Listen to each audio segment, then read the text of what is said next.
Alô? Salve, salve, boa noite, que é quem já está aí nos assistindo. Estamos aqui no estúdio da Pós TV, aqui na Casa Fora do Eixo de São Paulo. Aliás, finalmente estou de volta aqui no estúdio da Pós TV em Carioca, estava em falta. Segunda Pós TV do ano do Desculpa a Nossa Fala, tiveram várias outras. A primeira a gente fez na semana passada lá no Capão Redondo. E inclusive que era mais ou menos a mesma pauta que teve ontem no programa do Rovai, para quem assistiu. A gente estava sendo debatido a questão das matanças nos bairros mais distantes de São Paulo, enfim, por aí vai. E por coincidência, um dos convidados que estava ontem, o Douglas Belchior, está de volta aqui hoje, que é da Uniafro e um dos principais expoentes aí do movimento negro da cidade, do estado, do país. Obrigado, Douglas, por ter vindo. E a Luciete Silva aqui do meu lado também, né, do Círculo Palmarino, que daqui a pouquinho ela explica pra gente também aí do que se trata. Hoje a Casa Fora do Eixo tá com uma audiência boa aqui atrás das câmeras, que está tendo uma imersão, um encontro aqui de pessoas do coletivo do Brasil inteiro, enfim, tem gente desde de Belém até o Rio Grande do Sul. Estamos com quantas pessoas na casa hoje, Carioca? Mais de 80 pessoas. Estava tendo uma reunião com essas mais de 80 pessoas nesse estúdio que a gente está agora até 15 minutos atrás. Acabou, a gente montou rapidinho porque o programa e estamos lá. E eles vão dormir os 80 aqui na casa. E estava um debate ótimo e tem boa parte deles que estão aqui assistindo. Aliás, quem estiver assistindo e quiser participar, comentar e por aí, também vai. E, bom, quem quiser vir ao vivo também está avisando aqui o Carioca, Rua Escoveiro 282. Bom, e você que já está nos vendo, por favor, pede um minutinho, coloca no Twitter, no Facebook, por aí vai, que é assim que a gente aumenta a nossa audiência aqui na Pós TV, que ela é colaborativa até no chamado. Então é isso. Então vamos lá, primeiro apresentar aqui o pessoal. O Douglas, só para eu falar como eu cheguei nele, ele estava numa reunião que eu tive na semana passada, do coletivo do Existe Amor SP, e ele fez uma fala bastante contundente, trazendo a questão racial aí, porque as pessoas falam de uma série de coisas, no caso lá a gente está falando das mortes na periferia, esquece que há uma coincidência, aspas, que só morrem pessoas, ou quase todas, pardas, consideradas pardas ou negras, enfim. E aí o Douglas fez uma fala ótima e tudo mais, a gente conversou e trouxemos ele para cá, e ele trouxe a Luciete, enfim, vamos conversar um pouco aí. Mas se apresenta, pessoal, pro pessoal, Douglas, para quem não conhece o seu trabalho, quem não conhece o que você faz, dá uma primeira apresentada, pessoal, te conhecer. Beleza. Bom, boa noite para todas e todos. Agradecer mais uma vez a oportunidade, o Lino, a galera toda aí, que desde ontem, acho estranho até, né, e ontem, hoje, aí eu acho que tomar aqueles cuidados para não ser repetitivo no que for relacionado às questões da violência. Eu sou professor da rede pública aqui de São Paulo. Eu sou formado em História na USP, na PUC de São Paulo. USP ficou no sonho, né? Na PUC de São Paulo. E só consegui isso graças ao trabalho de cursinhos populares. E a sensibilidade também daquela universidade, quando há tempos atrás ainda existia uma política de acesso para pessoas com baixa renda. Hoje a PUC já não tem mais esse programa. E eu então fui bolsista na PUC, consegui me formar, demorei muito tempo para me formar, inclusive essa é uma característica da população, isso está demonstrado nos estudos, né, da população das periferias, pobres, negros que acessam a universidade, quando entram, tendem a sair, e quando permanecem, tendem a demorar a concluir o curso. E eu sou mais um nesse número enorme aí de pessoas que conseguiu se formar. No meu núcleo familiar fui o primeiro a conseguir fazer uma faculdade e tudo mais. Você se formou no quê, Douglas? História. Mas eu rechaço o título de historiador que o meu curso me contempla, porque eu sou um ativista do movimento e faço história no dia a dia, no trabalho que a gente faz aí. E o trabalho fundamental que a gente tem é de cursinhos populares, pelo qual sou muito apaixonado. Eu já trabalho, já milito com isso desde os 16 anos. Eu estou com 34, então tem bastante tempo. Né? Mais que a metade da minha vida atuando nessa área da educação, da luta da igualdade social. E aí, mais tarde, teve um momento da minha vida em que eu, ideologicamente, me vi e me encontrei como negro, porque é um processo no Brasil de embranquecimento permanente, em que a população é levada a negar a sua origem, a negar a sua história, a negar a tua condição de descendente africano. E eu também vivi isso, e foi nesse processo que eu me achei, que eu me vi, que eu então consegui chegar ao pertencimento, né? E me tornei negro no processo, do ponto de vista ideológico, sociológico. Então é disso que a gente vai falar um pouco aqui, dessa experiência de cursinho popular, que é muito legal, e não tem só a Uneafra é uma rede que trabalha com cursinhos, né? Mas São Paulo tem outras redes, o Brasil tem outras redes, existem cursinhos populares espalhados pelo país inteiro, cursinhos autônomos que não estão integrados em rede e que têm um trabalho muito importante nesse cotidiano, nessa conjuntura de desmonte do Estado e da educação brasileira, né? Então o cursinho tem muito a ver com isso. Bacana, vamos falar um pouco mais depois dele e das cotas e tudo mais. Luciete do Círculo Palmarino. Explica para o pessoal o que é o Círculo, como é que ele trabalha e tudo mais, para quem não conhece, por favor. Claro. Boa noite. Antes de mais nada, eu quero agradecer o convite, dizer que eu não sou muito midiática, então certamente cometerei erros aqui, até porque é ao vivo, né? Dizer que é um espaço muito bonito, primeiramente, assim, adorei, assim, muito bonito mesmo, muito agradável, assim, faz com que a gente pense que estamos assim em uma comunidade mesmo, assim, bem aberta, muito legal. Parabéns para vocês aí, tá? De verdade. Bom, meu nome é Luciete, eu sou militante do Movimento Negro e estudante de serviço social, estou no 5º semestre. Milito no Círculo Palmarino desde que ele foi fundado, né? Há cerca de 6 anos. No Círculo Palmarino, a gente tem a ideia de trabalhar a questão racial, porque entendemos que, no nosso país, a questão racial ela fica, como bem Douglas falou, as pessoas invertem, né, a questão e passa a embranquecer-se, ou permitir-se, né, se permitir a se ver branco e não valorizar as suas raízes, a sua história, enfim. E o Círculo Palmarino vem com essa temática, né? A gente tem um eixo que eu gosto sempre de citar, que é a questão de resistir às opressões, né? Ocupar os espaços para divulgar aquilo que fazemos e, claro, deixar evidente que é necessário que a gente tenha uma história e essa história seja divulgada. Então, a história do negro nesse país, ela é só vista pelo lado ruim, pelo lado, né, cruel e o lado ruim de pessoas negras, oprimidas e sofredoras e escravizadas. E a nossa história ela é muito mais que isso, né? Ela é uma história muito rica e nos cabe aí a função de repeti-la, de sempre deixar isso evidente, que a história do povo negro é uma história muito rica e merece ser contada de uma outra forma. Quando a gente fala de ocupação do espaço público, para quem não sabe, o Círculo Palmarino, a Uneafra também estava no Nação do Higienópolis? Opa, sim, caiu a luz? Sim, estava. Caiu a transmissão, caiu ou não? A transmissão continuou, caiu só a luz aqui do estúdio, já voltou ou já vai voltar? Só a luz do ambiente, não a luz da transmissão. A transmissão estamos no ar. Desculpa, então já voltamos. Então, para quem a Uneafra participou daquela ação do Shopping Higienópolis também. Vocês devem ter visto no noticiário que teve aquela ação de uma tomada ótima lá. Entraram quanto umas centenas de pessoas, 200, sei lá, 500 pessoas no Shopping Higienópolis, 500 negros, obviamente, do movimento e causou um excelente estranhamento. Depois a gente vai ver o vídeo, eles vão comentar, mas aproveitando essa questão da história, queria pôr para vocês, até porque é uma das promessas aí que a gente ouve dos mandatários, é uma das promessas, inclusive, do novo prefeito aqui de São Paulo, de fazer valer a lei, que eu não me lembro o número, de que tenha que ensinar a história afro-brasileira nas escolas públicas. Essa lei, não sei se há um trabalho junto a essa lei, se ela é considerada importante, se ela é abrangente o suficiente, enfim, ou se ela é cumprida em algum lugar. Vocês fazem ideia se há algum lugar onde é já ensinado isso, se já é cumprido, há uma esperança de que isso aconteça, enfim.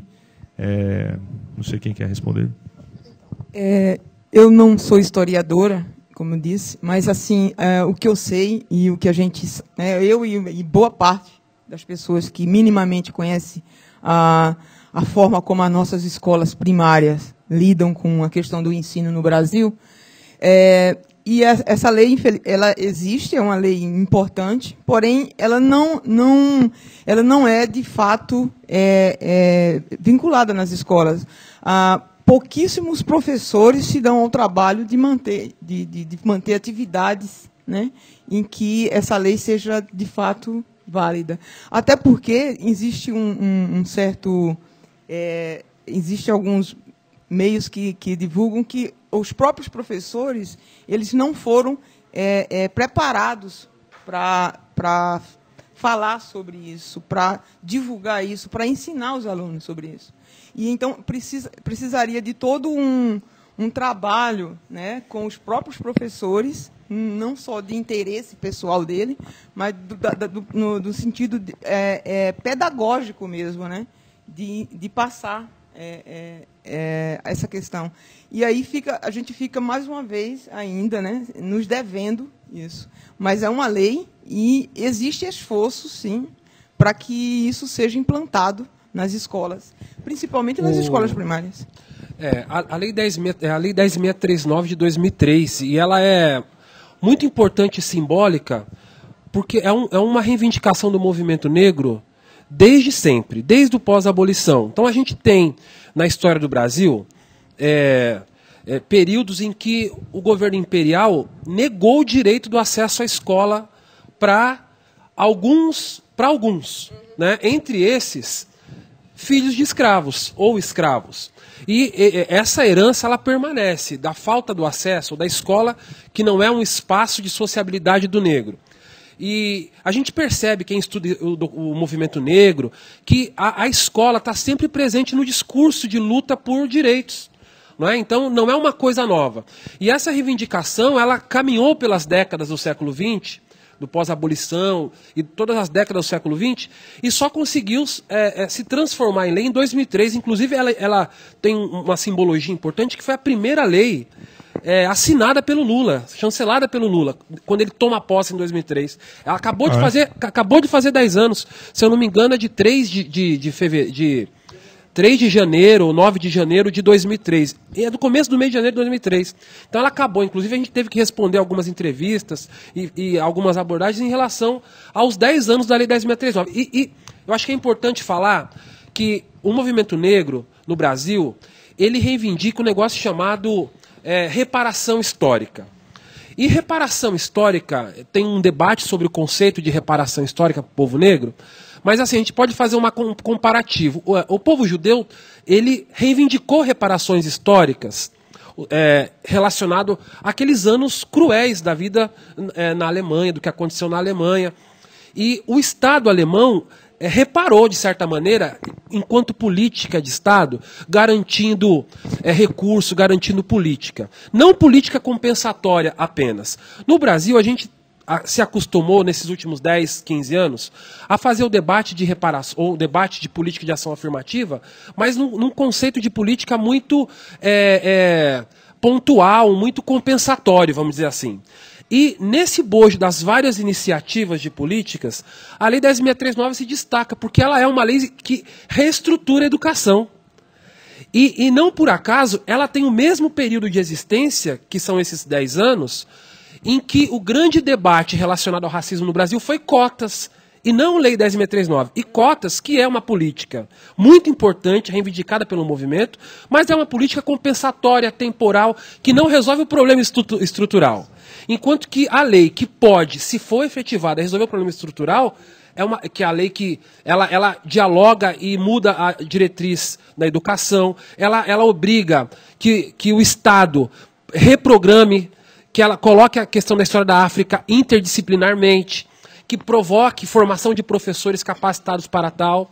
Mas a lei ela continua sendo uma coisa que depende da iniciativa quase particular do professor ou do grupo. Então, nesses 10 anos, faltou iniciativa do Estado para tirá-la do papel. Então, esse é o grande... Tirando uma iniciativa pontual ou outra, que pode ser destacada, o Estado brasileiro, em todos os seus níveis, continua devendo. A gente tem aqui um exemplo, aqui a Fernanda, que tá sentadinha ali, me avisou aqui pelo digital, que é a Fernanda Quevedo, que se der para focalizá-la ali depois, por favor, que ela é de Cuiabá, mas ela é uma das coordenadoras da Casa Fora do Eixo de Porto Alegre. Ela estava me avisando aqui que ela trabalhou com a 10639 em Cuiabá. Fala aí, Fernanda, por favor. Como é que foi isso? Então, eu trabalhei com a Lei 10.639 lá em Cuiabá por meio de um projeto que chamava Projeto Pichain, que era um projeto que a CUFA, a Central Única das Favelas, desenvolvia nas escolas. E a ideia era atrair mais professores, justamente por causa disso que você estava falando. Tem vários professores negros e não negros que não se sentem empoderados para falar, sentiu muita falta de capacitação, tem muito ainda valor pessoal com relação ao que é negro, com relação de não existir racismo, né? Ainda tem muito isso, então tinha muita gente que não se sentia capacitada. E o projeto que a gente fazia era no âmbito de provocar essa discussão por meio de forma lúdica, com um livro que chamava Cabelo Ruim, que é uma história de 3 meninas aprendendo a aceitar seu cabelo. Era um livro infantil, de ilustração, e a gente provocava essa discussão. Mas ainda é exatamente isso que você falou, assim, precisa mesmo de uma iniciativa do professor, pessoal, e ele ainda vai encontrar uma série de barreiras para que isso aconteça. A gente teve o relato de um professor que era vereador também, e que era militante do movimento negro há muitos anos, que ele queria muito trabalhar, mas ele não encontrava como trabalhar isso, ele não encontrava atrativos, sabe, para trazer isso. A Lei 10.639, em todo o Mato Grosso, né, que é a cidade o estado de onde eu venho, ainda era trabalhado muito no âmbito do feriado de novembro, né, 20 de novembro. E isso ficava por isso mesmo, e aí dia 20 de novembro fazia muitas festas, danças e tudo mais, mas ainda não passava disso. E os alunos também achavam tudo muito assim distante da realidade deles, exatamente por causa disso, né? Porque a gente vive um processo de embranquecimento e a gente demora um tempo, e a maioria de nós assim só se reconhece como pessoa negra quando já tem 18, 19, 20 anos, ou só quando entram na faculdade, assim, como, por exemplo, foi o meu caso. Aliás, uma curiosidade sobre esse aspecto. No IBGE, Douglas, você sabe quantos por cento das pessoas que se declaram pardo ou negro no IBGE? São 53% da população brasileira. No ano de 2010, a gente formalmente voltou a ser maioria do povo brasileiro. Mas você acha que ainda tem muita gente que não se declara no IBGE? Tem, com certeza. E, inclusive, um dos fatores que fez com que esse número passasse a se tornar realidade é o resgate da identidade que o processo de luta antirracista no Brasil tem provocado. Porque o cultural em todos os níveis, né? E porque também uma das ações fundamentais do Estado racista é produzir negação de identidade. Né? Então, enfim, é um debate mais longo que esse, mas sem dúvida nenhuma a gente tem vivido um resgate de identidade, ainda que talvez de uma forma que possa ser debatida, questionada, né? A própria população negra foi descoberta como uma população apta a consumo nesse último período.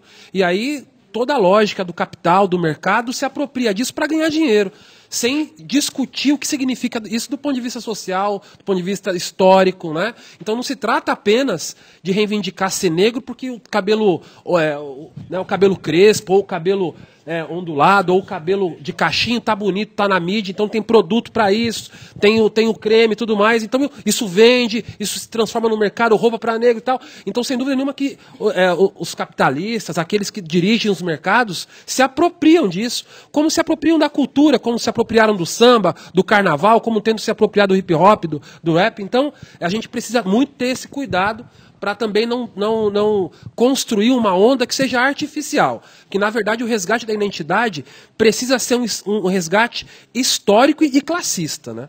Aliás, dentro disso que você está falando, eu estava comentando, outro dia eu estava vendo agora aquele documentário que o Mano Brown dirigiu, Mil Tretas, Mil Trutas, né? Mil Trutas, Mil Tretas...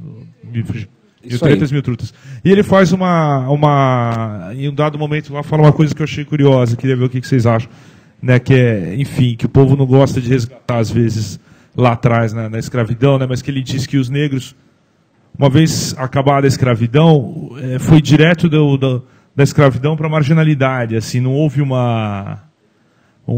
momento de que eles foram aceitos, ingressados na sociedade de uma forma, sei lá, estrutural, assim. A tese que é colocada num dado momento do documentário é essa, assim, que foi de uma coisa, bom, enfim, absurdamente marginalizada para outra, né? Assim, eu não sei se você vê isso, que faltou não teve uma inserção real em algum ponto. Assim, e fazendo algumas perguntas que a gente ouve por aí, né? Assim, há quem acha e fala assim, mas é exagero ficar buscando a raiz de problemas que acontecem agora na escravidão. Vocês acham que é exagero, é só uma questão histórica? Ou há mesmo algum paralelo a ser feito? Ou é só um paralelo, ou tem mesmo ligação? O que vocês diriam sobre essa questão para as pessoas? Bom, eu vejo assim, na verdade, fica muito fácil você achar que, por ter sido um processo tão difícil, tão cruel e tão doloroso, não é legal ficar repetindo, não é legal ficar repetindo e sempre cultivando isso. Só que, assim, esse papo, essa conversa, na verdade, ela passa por um outro processo. Porque, assim, a partir do momento em que você se auto-reconhece como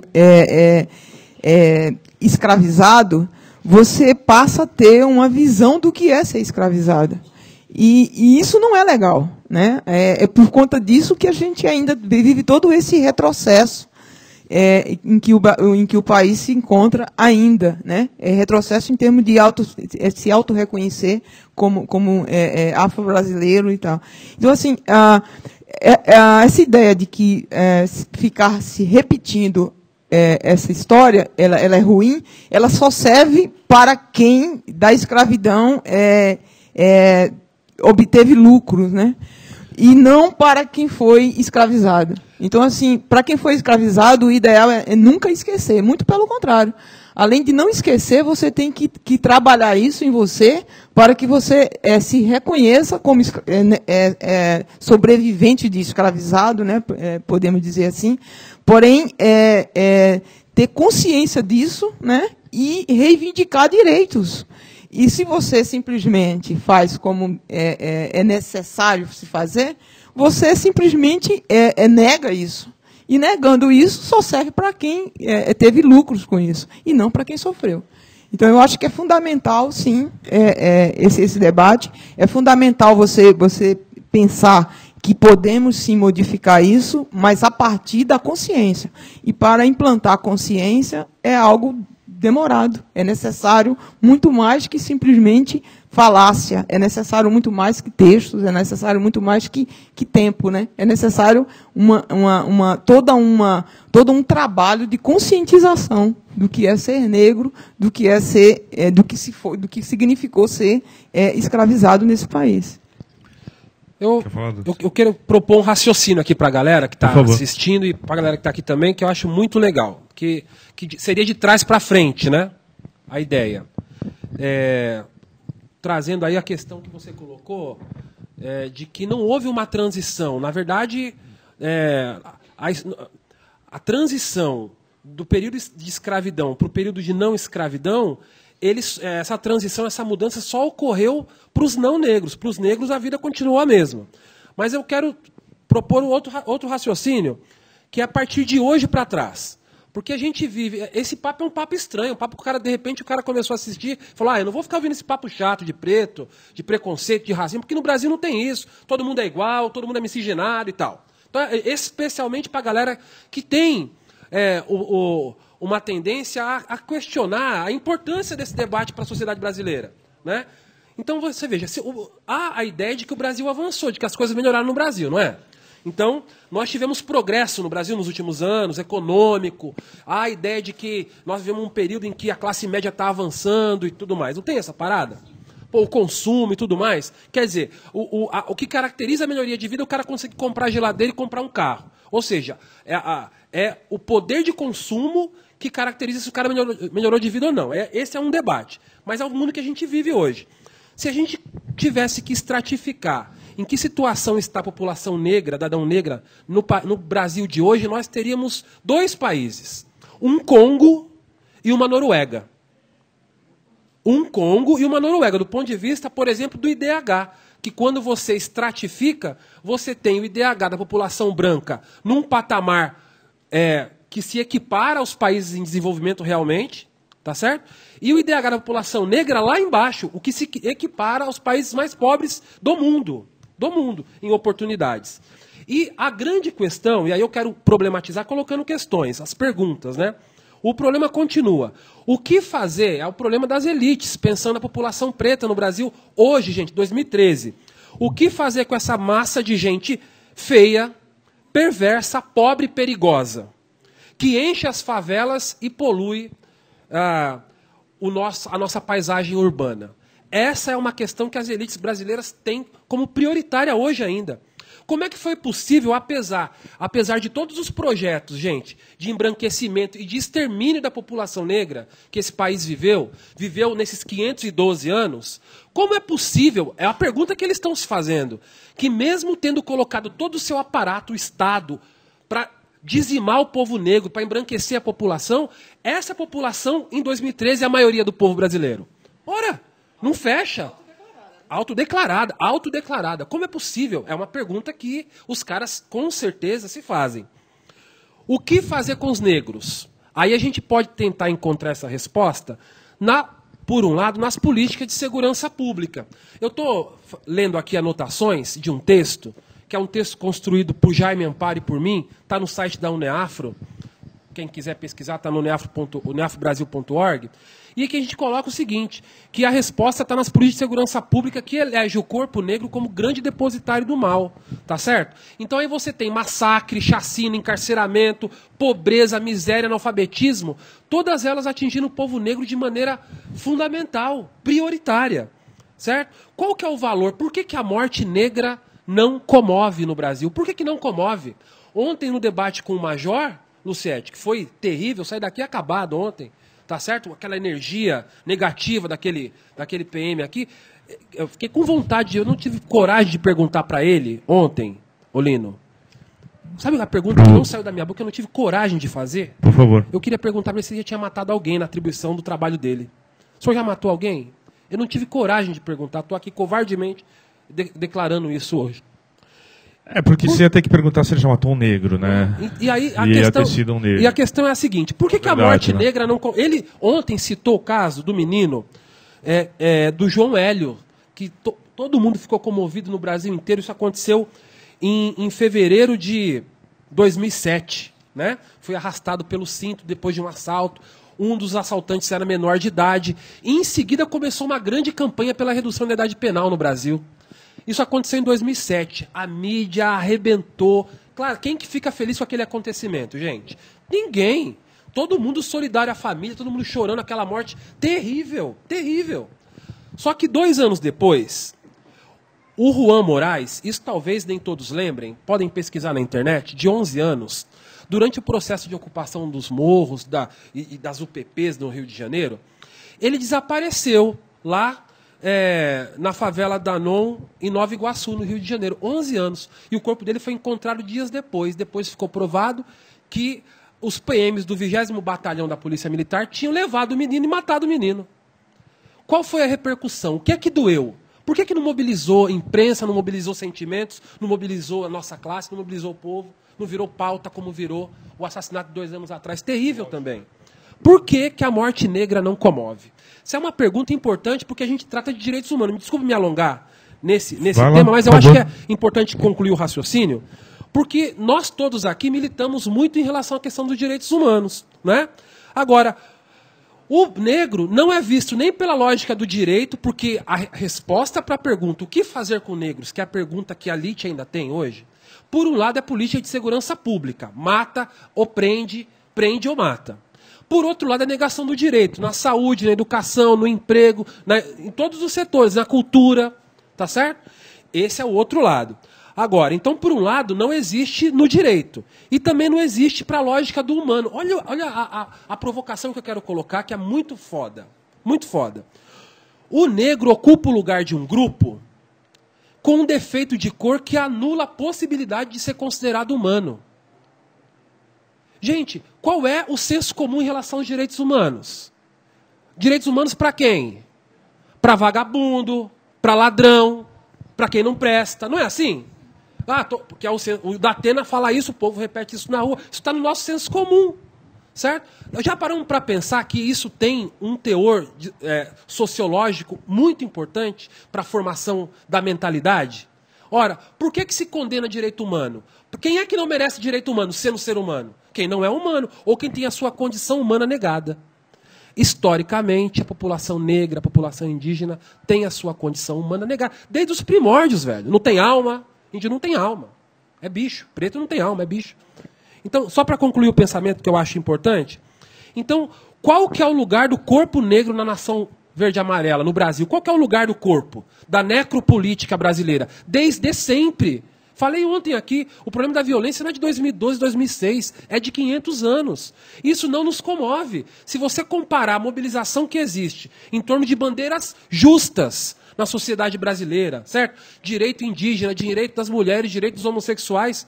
Cara, as campanhas pegam.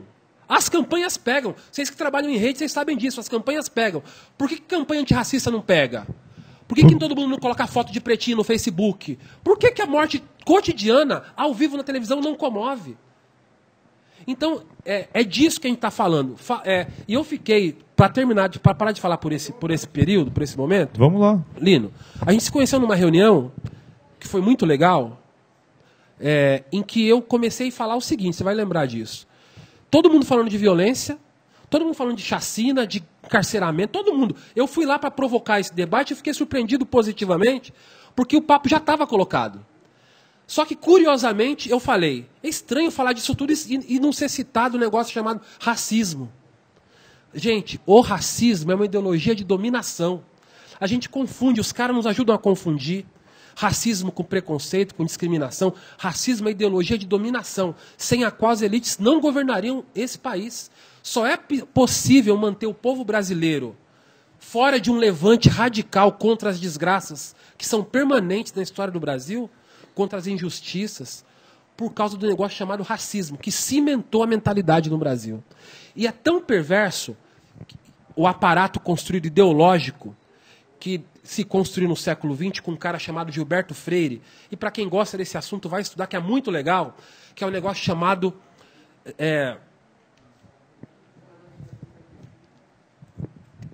meu Deus. Volta. A ideia da democracia racial. Pô, não pode fugir isso, né? Que é a ideia da democracia racial, porque é o grande cimento ideológico, certo? Vivemos em desgraça, vivemos em penúria. Olha, gente, vou citar aqui, ó. 70% dos mais pobres do Brasil são negros. Não são dados da Uneafro, não são dados do Círculo Palmarino. É do IBGE. São dados oficiais. E a gente tem que desconfiar de dado oficial, não tem? Então, se está dizendo 70 é quanto? 72% dos 15 milhões de analfabetos do Brasil se autodeclaram negros. E a gente mistura, negros e pardos. Não, o IBGE fala, pretos e pardos são negros. Então, 72% dos negros, aliás, dos 15 milhões de analfabetos no Brasil, 72%, será que é porque a gente não sabe ler e escrever, não gostamos de escola? Gente, encarceramentos em massa, a maioria da população negra, isso é dado dessa semana. O Ministério da Justiça divulgou os números ontem, que diz que a cada dia são presos 36 pessoas em São Paulo e que a gente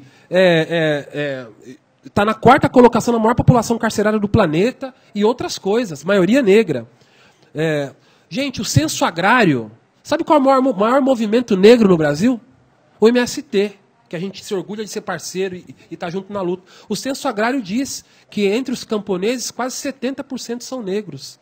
No sem-teto são negros. Gente, então como é que pode... Qual que é o tema do debate hoje, para encerrar essa fala? O tema do debate qual é, Lino, hoje? Bonito que vocês fizeram na internet aí. Que somos racistas, eu pus uma interrogação para dar um desconto. Gente, você reproduziu, ao contrário, o título do livro do Ali Kamel. Eu sei, eu ia falar, foi meio de propósito. De propósito. Né? Que o Ali Kamel, para quem não sabe, é um do principal diretor da Globo, que ele escreveu um livro escrito que está dito que não somos racistas, é o título do livro dele. Agora, se não Enfim, somos... Como é pro que é? branco é fácil falar. Gente, não somos racistas. Qual que é o lugar do corpo negro? Ora, o corpo negro é vendido, por um lado, como a mulata do tipo exportação, como o homem que é hipersexual, o carnaval, o samba, o futebol, a favela e o candomblé como espaço de turismo exótico, por um lado. E usam o nosso corpo para isso. E, por outro lado, o corpo negro é o criminoso, é o malandro, é o vagabundo, é o preguiçoso, é o perverso, é o suspeito, é o cruel, é o favelado, é o rapper, é o funkeiro, é o promíscuo, é a prostituta, certo? É o dependente de Bolsa Família. Então, esse debate ele é estrutural, porque o racismo estrutura as desigualdades sociais no Brasil. Então, esse é o elemento, é o argumento político para a gente botar a questão racial na pauta. É impossível discutir Brasil, discutir justiça social, sem discutir a questão do negro. E, para terminar, você falou do Racionais, o Florestan Fernandes, que é um cara muito lido pela esquerda brasileira, ele não escreveu só sobre revolução apenas. O Florestan Fernandes é um dos principais... dos mais famosos teóricos brasileiros que se debruça, e um dos primeiros a se debruçar sobre a história do negro no Brasil.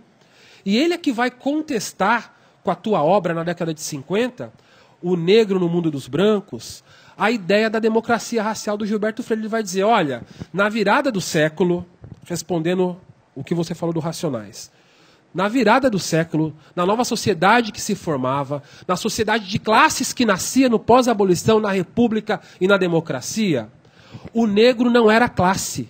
A sociedade de classes tinha o branco pobre, vindo da Europa, na migração europeia do final do século XIX, e o branco rico, dono das fazendas e daqui a pouco industrial. E aonde é que estavam os pretos? Fora, porque não era classe trabalhadora. Não era. A classe trabalhadora que ocupava os espaços de trabalho, por pior que fossem e eram ruins, eram os imigrantes. Para os pretos, no dia 14 de maio de 1888, restou o quê? A rua. Vocês sabiam que eles reduziram a idade penal em seguida do fim da escravidão para 9 anos de idade? E assim ficou até os anos 30? Por quê? Para quem? Então são esses elementos da história do negro no Brasil, da luta política, que a gente precisa colocar. E talvez por isso tudo também que isso não é valorizado, porque isso é o estopim da revolução no Brasil, hein? Discutir preto é o estopim da revolução. Tomara. Então a gente está ajudando. Estava falando aqui aquele programa de rádio, a gente precisa voltar e reapresentar o pessoal, especialmente que está chegando bastante gente nova aqui na transmissão. Você que está chegando agora, a gente está aqui na Pós TV, programa Desculpa a Nossa Falha, esqueci de me apresentar com esse programa, Lino Bocchini, jornalista, estou há uns 2 anos já fazendo esse programa aqui com o pessoal do Fora do Eixo. Aqui ao meu lado hoje a Luciete, do Círculo Palmarino, e o Douglas Belchior, que era quem estava falando agora, da Uniafro, enfim, que 2 grandes militantes do movimento negro, e a Fernanda Quevedo está ali no cantinho digitando, ela teve uma participação também da Casa Fora do Eixo de Porto Alegre. E a gente está também com gente aqui atrás das câmeras, se alguém quiser falar, comentar tal, fica à vontade, aí Linha, o pessoal todo que está aí atrás, se alguém quiser dar um alô, fiquem tranquilos. E só dando um salve aqui para quem está assistindo, Paulo Crispiniano, muito bom debate, Amanda Silva Santos, o Estado desqualifica o negro enquanto sujeito que está sendo formado e depois pune por ser formado como tal. Comentários aqui dos telespectadores, né? Professora Janaína Monte, estou contemplada, aplausos, falando bem da fala do Douglas. Sueli Feliz, discurso conservador. Acredito que direito humano é questão de mérito, baseado em seu padrão de bom e belo. Professora Janaína Monte, de novo, quando você coloca as questões de classe, está completamente correta. A classe trabalhadora é negra no Brasil. E você tem toda a razão, e observe que não é apenas em relação à morte, mas em outras opiniões, né? Tem uns comentários um pouco mais antigos, Jéssica Cerqueira. Ricardo Gonçalves, Ornella Rodrigues, Daniela Sena, bastante gente assistindo, comentando. Inclusive você que está nos vendo, perde um minutinho, você que está nos vendo em casa ou aqui na sala, e dá uma tweetada, Facebook, etc., para chamar o pessoal, que é o que aumenta a audiência. A gente tem aqui o vídeo da ocupação do shopping Higienópolis. Talvez as pessoas se lembrem. Foi quando mesmo, gente? Foi no dia 11 de fevereiro de 2012. 11 de fevereiro de 2012, do ano passado. De chuva. Foi uma ideia muito boa, na minha opinião, porque conseguiu chamar a atenção da mídia dita grande ou convencional. Enfim, que eles fizeram entraram em grupo, né? O Douglas está dizendo cerca de 500 pessoas, ocuparam o Shopping Higienópolis, e o estranhamento que causou foi incrível. Assim, foi uma ação do Comitê de Luta contra o Genocídio, que agrega dezenas de organizações do movimento negro e do movimento social aqui em São Paulo. E, na verdade, isso aí foi a chamada para uma marcha. Era a marcha contra o racismo, em decorrência de uma porção de situações racistas que tinham acontecido na virada do ano de 2011 para 2012. Então a gente chamou a primeira ação do movimento geral, foi essa. Foi ótimo, e recomendo repetir nos shoppings mais chiques. A ideia ainda. Nossa é repetir uma ação no JK contundente. Iguatemi, sei lá, tem um monte. Não sei se vai ser em shopping, mas em fevereiro vamos ter alguma coisa parecida. Não, aí. Tô chutando. Enfim, vamos ver um pedaço do vídeo para quem não viu, que poder entender do que se trata.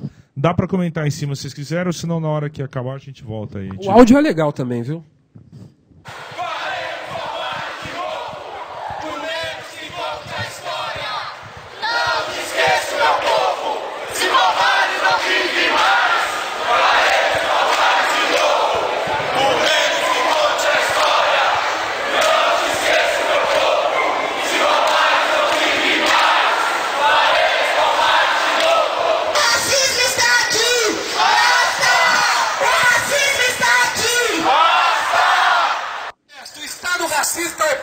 A todos nós.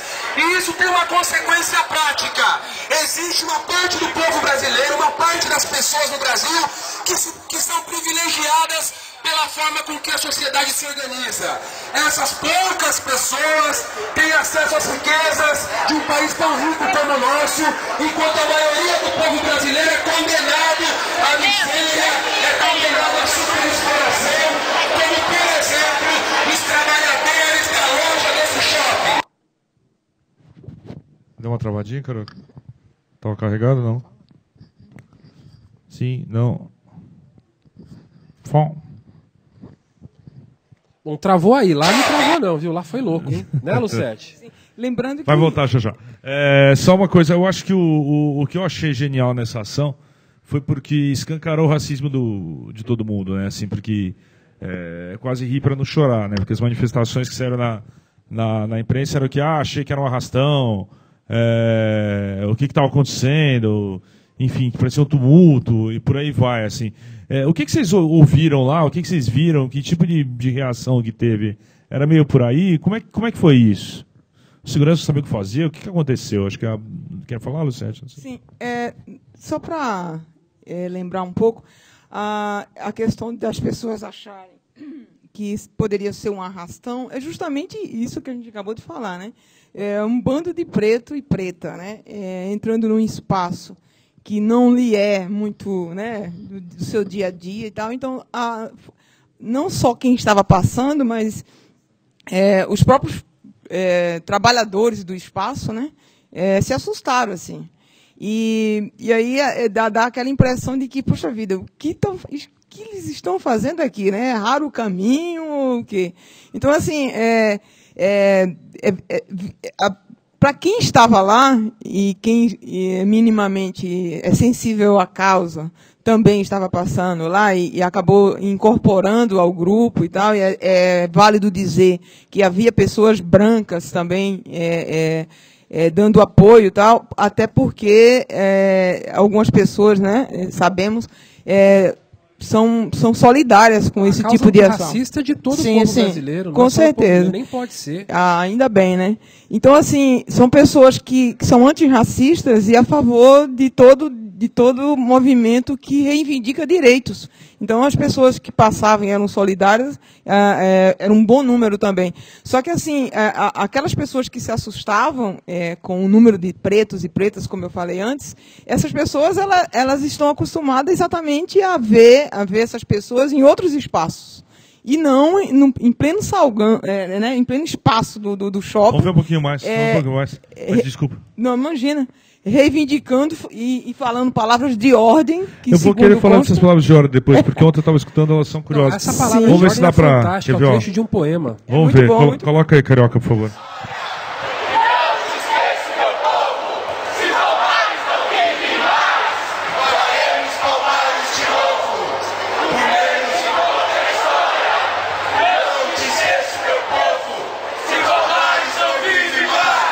Milton Barbosa. Esse é Milton Barbosa do MNU.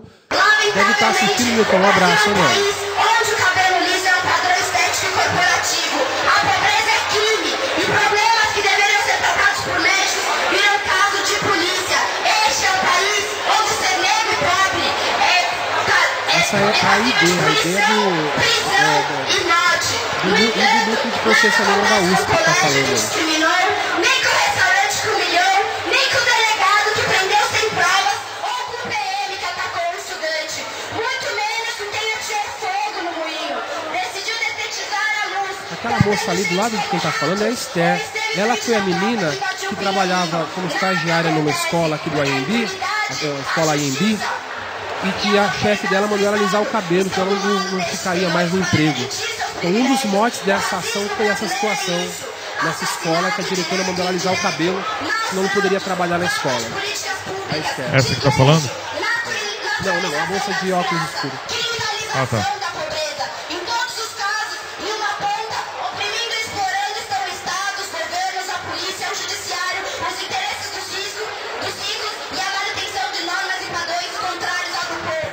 Na outra ponta estão os pobres, a classe trabalhadora, as estagiárias, os agentes de O pessoal fechou as portas das lojas desesperadamente. E a gente dizia, não fecha não, porque não é arrastão não, tá tudo bem. Não vamos fazer saque hoje. Ninguém vai pegar nada, né, mano? Não, foi tranquilo, a polícia já chegou em seguida.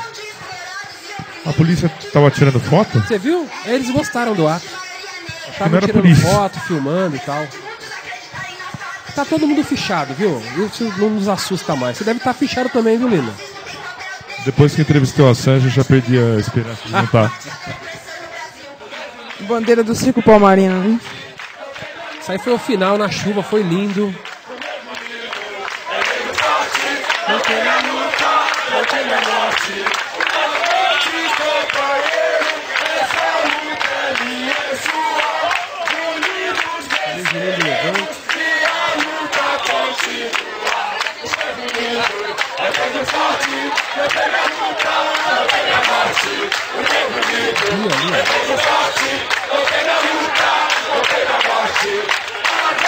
Um canto ali, gente, esse senhor de cabelo branco, digo a vocês, convido ele pra vir aqui. Esse cara, Milton Barbosa, foi fundador do movimento negro no Brasil no pós-ditadura. 1978, nas escadarias do Teatro Municipal. E ele está em todas. Continua super ativo ainda hoje. Milton Barbosa, Reginaldo Bispo, Flavinho da Conem. Tem uma galera da velha guarda aí do movimento negro, precisa ser valorizado. E não é valorizado, mas deveria ser. Então, nossa Dá a letra aqui. depois, passa os contatos, porque espaço aqui não falta. Só para quem não sabe, não sei se a Luciete quer falar, só para contextualizar lá, o que aconteceu com aquela estagiária exatamente e se é algo comum que vocês ouvem bastante relato, por favor. Bom, eu vou falar no caso aqui, é muito pertinente essa sua pergunta, porque eu, enquanto mulher, estamos na era aí em que as chapinhas são muito valorizadas e quem insiste, né, em não deixar o cabelo chapado, né, lisinho e tal, acaba de uma forma ou de outra sendo assim, recebendo, digamos assim, sugestões, né, para que alise o cabelo. Eu recebo sugestões o tempo inteiro, assim, né, na faculdade, em qualquer lugar. Mesmo todo mundo sabendo que eu sou militante do movimento negro e que eu não tenho nenhum problema em ter o cabelo todo enrolado, Lógico. crespo e tal, né? Mas mesmo assim eu recebo esse tipo de sugestões e Mas não é as uma pessoas vez falam nem de duas. que forma? Não, é assim, amigavelmente, né? Na maioria das vezes, claro. E, tipo assim, né? Porque a maioria me chamam de Lu, né? Então, assim, Lu, puxa, por que você não alisa o cabelo? Muda um pouco, né? Faz tanto tempo que você tá assim com esse cabelo o tempo inteiro, igual, né? Inclusive da própria família, né? A gente Sim, cresce sim. com todo mundo dizendo que você tem que alisar o cabelo. E durante muito tempo, da parte de todas nós, cara, isso é uma constante em todas as mulheres negras. Em um determinado momento da vida, tenta se alisar o cabelo por influência da mãe, do pai, de todo mundo. E essa coisa que você falou é isso mesmo, assim, tipo, sugestões infinitas, assim. Hoje, é claro que nesse ambiente em que eu vivo, já isso não acontece mais, né? Mas, enfim, já trabalhei em outros lugares em que esse tipo de sugestão é feita constantemente. Eu lembro que quando eu fui formar, eu me formei em serviço social também. Quando eu fui me formar, eu fiz escova no cabelo, assim. Achei que ia ser legal, fiz escova no cabelo. E, inclusive, isso também é ponto de questionamento. Mas né, porque... Enfim, que você faz massa, você não faz massa. Mas quando eu fiz, e aí, obviamente, fiquei totalmente diferente, né? E todo mundo, nossa, mas que lindo, você deveria ficar assim, e a família toda, olha, você deveria investir nisso, porque vai ficar bom e tal, não sei o quê. É muito comum, né? Como eu estava dizendo antes, a gente ouvir isso. Isso é uma sugestão diária, assim, meio que diária você ouvir isso. Então, assim, essa menina, né? Essa menina, ela, na época, ela simplesmente não foi só uma sugestão, né? Foi um meio que, assim, ou faz, porque fica bem melhor para o visual da escola, que ela trabalhava numa escola, inclusive, você alisar o cabelo, até porque não fica bem, né? Dá a impressão de descuido, né? Na época isso foi dito, né? E o que é mais interessante é o que a gente ouve depois que isso passa na TV, né? Não só assim os comentários em ônibus, né? Eu uso o transporte público o tempo inteiro, então a gente ouve comentários de que tipo? Pode, se você não se sentir mal, pode falar. Porque tranquilo. É bom falar esse lógico, tipo de coisa. lógico. Comentário do tipo assim, poxa, mas é verdade, né? O cabelo que ela estava usando realmente não é um cabelo, digamos assim, bonito, porque é muito diferente. Dá a impressão que não é cuidado. Também. Era no escritório de advocacia. Advocacia ou numa escola? Eu agora não lembro. Quem? A menina aí. Não, a estagiária. Era uma escola. A escola, vou falar o nome da escola aqui, a escola AMB, uma escola internacional AMB, aqui na Marginal Pinheiros, aqui em Pinheiros, um bairro nobre, uma escola de bacana. Inclusive, nosso advogado da Uniafra acompanhou a Esther, isso deu mídia grande, a Record fez matéria de tantos minutos, o Paulo Henrique Amorim botou no programa dele, deu... Porque isso, veja só. É muito emblemático, né? É muito emblemático e trata de um tema que interessa o mercado, que é a questão do cabelo, né? Que já é uma luta para tirar cor da pele da ficha para preencher emprego, inclusive, isso foi uma lição para o movimento, porque nós também temos nossos problemas, nossos defeitos, nossos vícios de movimento, e que muitas vezes a gente não valoriza o que é do cotidiano. Então a gente tenta pautar a questão do genocídio, que é tão grave, diz respeito à vida, isso não ganha espaço. A gente consegue fazer o debate do racismo através da questão do genocídio, da morte, porque também é pesado, porque as pessoas não querem abrir debate para isso, porque isso não é legal para a imprensa, para a mídia e tal. E com a questão do cabelo, a gente conseguiu fazer um debate amplo sobre o racismo. Então isso também nos ensinou a também fazer uso do que é, do ponto de vista até do movimento ou da qualidade do argumento, talvez uma coisa que tem menos valor ou menos importância, mas que, na verdade, não tem menos importância. Quem disse que tem? É o que cativa mais, é o que provoca mais debate. Eu tenho uma amiga, que é do Movimento Negro também, a Lúcia Demezui, que participa de um grupo que faz um trabalho lindo de oficinas, de resgate da história do cabelo, de valorização do cabelo. E eu entendo pouco de cabelo, até porque não tenho cabelo. Mas eu tenho bastante. Eu quero dar um pitaco nesse negócio de cabelo. Duas coisinhas que eu acho muito importante, né? Eu tenho uma das minhas filhas, a Luanda, vai fazer 9 anos daqui a pouco, e ela está no ensino, né, fundamental ainda, E tem uma situação muito, muito louca que aconteceu com ela, e quão importante é a educação, e como seria importante a Lei 10.639 efetivada, que é a lei da história da África e da valorização do negro. Então, existem estudos que demonstram o seguinte, meninas principalmente vão se identificar com isso. A criança negra, a menina negra sobretudo, na sala de aula, como é que é a sala de aula? A professorinha, a tia, é carinhosa com todos os alunos, né?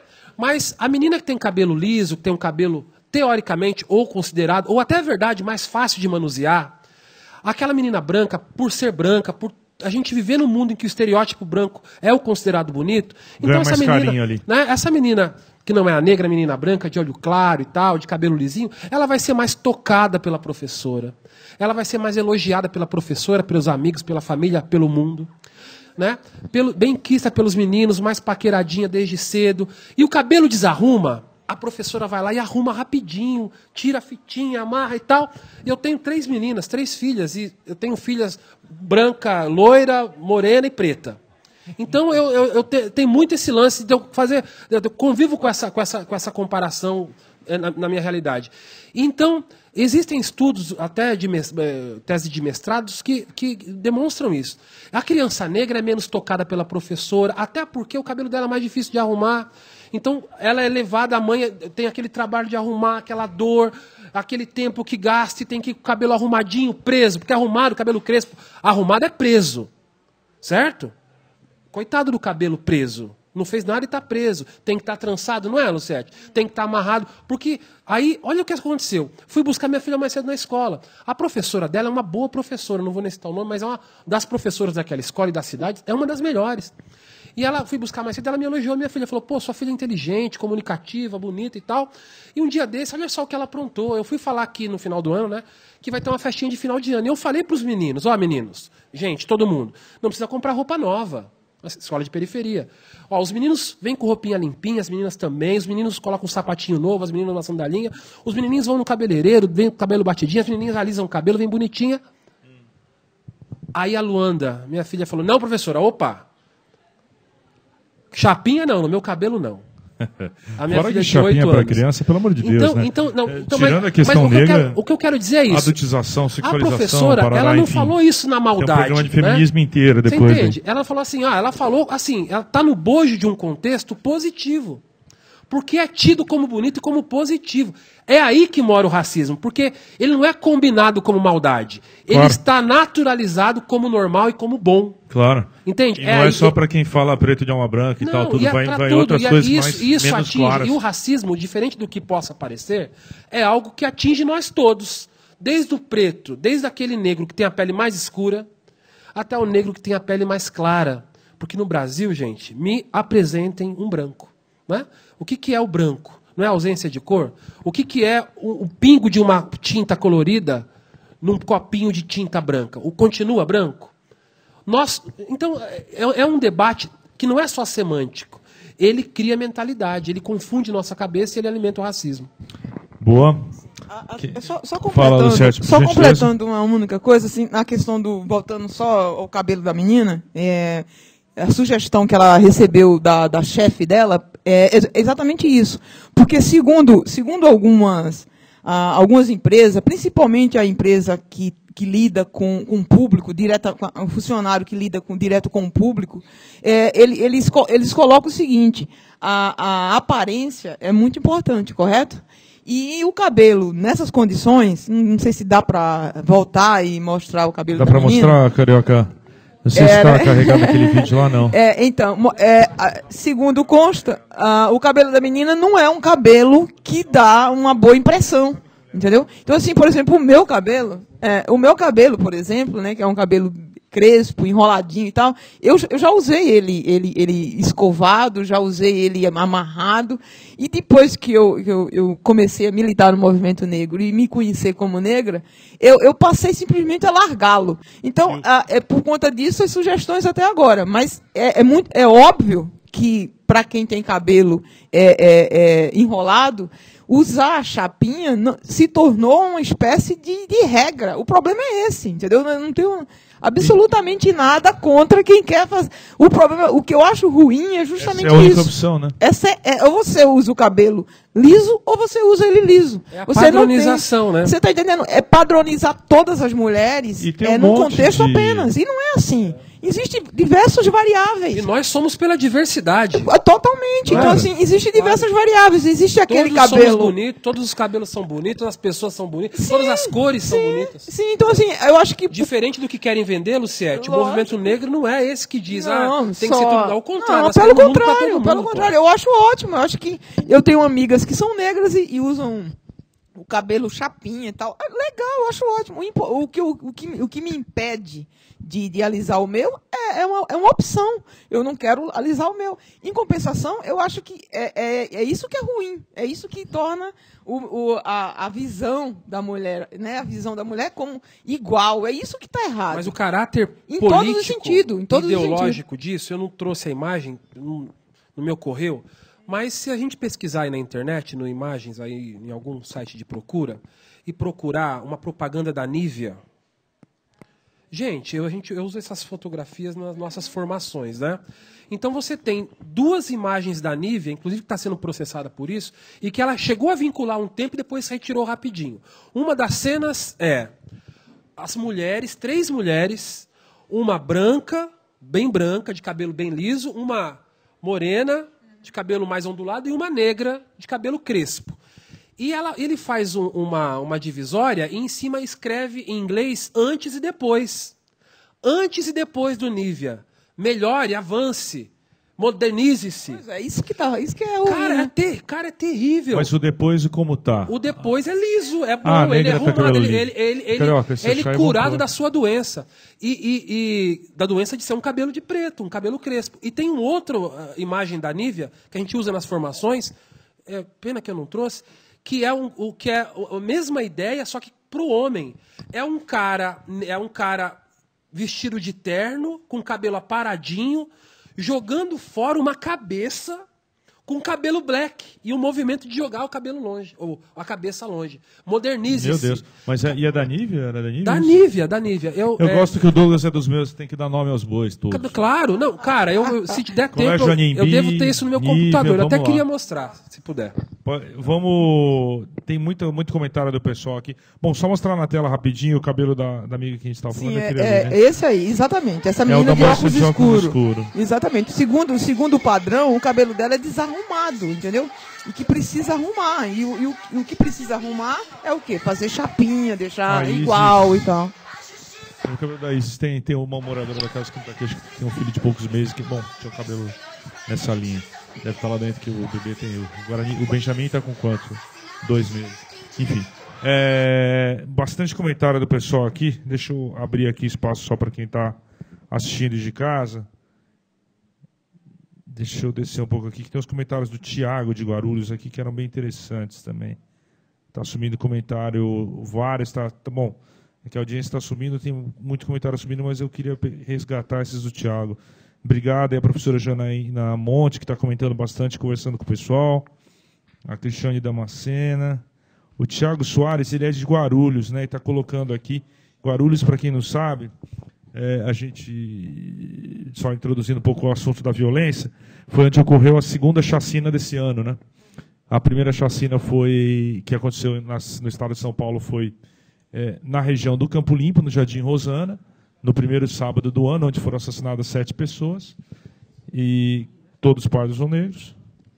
E a segunda chacina do ano foi em Guarulhos, que é uma chacina de 3 pessoas, sobre a qual não se falou muito. O Tiago Soares, que é de lá, está aqui lembrando a questão do... Está aqui, ó. Em Guarulhos, montamos um fórum de enfrentamento à morte da juventude no dia 8 de dezembro e fizemos uma intervenção. O genocídio do povo negro foi uma das ferramentas para branquear o Brasil. O Tiago Soares está aqui chamando a atenção para essa questão. Ele que é de Guarulhos, onde aconteceu a segunda chacina do ano. Daí só a gente já volta para esse assunto, só ler aqui o pessoal está comentando. Jéssica Cerqueira, Luciano Jorge, nossa, aqui está entrando muito comentário, tem muita gente vendo. Desculpe aí para quem eu não esteja lendo os comentários, é que está entrando muita coisa. Vanega, Luciano Jorge, que é professora da Federal de Minas Gerais. estudou essa relação. Professora da UFMG, Nilma Lino Gomes, estudou a relação com a estética do cabelo das mulheres negras. Depois é bom saber, se tiver para mandar para a gente, pode mandar. Não foi a Nívia, foi a Dove. Estão falando aqui, parece que fez isso. Foi a Dove. Desculpe, Nívia. Dove. Vamos bater em todas essas marcas aí, porque elas estão tudo parceiras nisso. Não, mas só para corrigir aqui, que umas 3, 4 pessoas mandaram aqui eu estou esperando ser lançado o aparelho que encrespa o cabelo, certo? Enquanto tiver só a chapinha, nós vamos bater. Tá certo. E até porque no Brasil, só um comentário rápido estético, também não tem muito... como fica essa ditadura da chapinha, você precisa ir na galeria do rock para achar aqueles cabeleireiros eventualmente tal. Eu tive a oportunidade de conhecer alguns países da África. Sei lá, se você está na Nigéria ou no Mali, Senegal, que seja, tem 40 mil penteados que não são chapinha. Enfim, é de tudo que a gente baixou. É Nívia, gente. Opa, porra, bate Nívia, na Dove porra. também, não tem problema, mas é Nívia. Olha essa cena, galera. Talvez um seja Nívia, outro seja Dove. Tá na tela, Thiago, Carioca? Tá aí, gente. Esse talvez aquele das mulheres seja Dove, mas esse do cara que tá com o cabelo curtinho ali, ele tá jogando a cabeça dele mesmo fora com o cabelo. Puta que... Desculpa o palavrão, mas... Isso aí tem um teor ideológico. É a negação da negação, né? Para quem não tá, tá fácil de entender ali, é recivilize yourself, ou seja, se recivilize numa tradução livre aí, né? Ou seja, o cara não era civilizado quando ele tava com o cabelo black power. Exatamente. Bom, enfim, isso é crime no Brasil, inclusive dá para mandar prender o diretor de marketing da Nívia, né?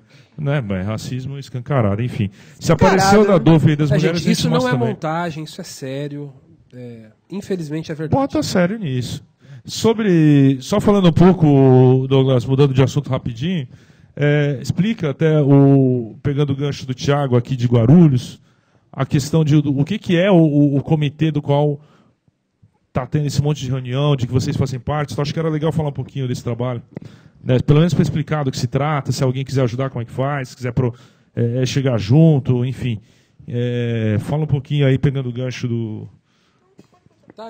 enfim, um dos dois. Então, o comitê, a Luciete me ajuda, o Círculo Palmarino é fundamental na organização do comitê. Desde 2009 a gente organiza esse comitê, resignificando, por exemplo, o 13 de maio, que durante um tempo foi espaço de valorização da tal da abolição da escravidão, e a gente dizendo não, na verdade, não houve abolição, ou a abolição está incompleta, porque se a gente pegar a pirâmide social, gente, de 1888, e comparar com a de hoje, nós vamos perceber que pouco mudou. A pirâmide social, a escala da pirâmide, a progressão, a hierarquia, continua a mesma. Ele achou a imagem ali mais pesada de todas. E aí, só tem o depois?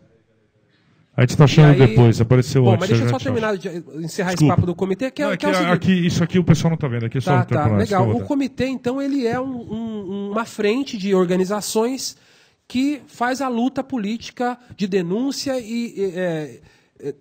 desse estado de violência que a gente tem vivido, e a gente sabe que o estado violento, a polícia e o seu aparato militar está voltado prioritariamente para as regiões geográficas onde a população pobre está concentrada e onde os negros estão concentrados.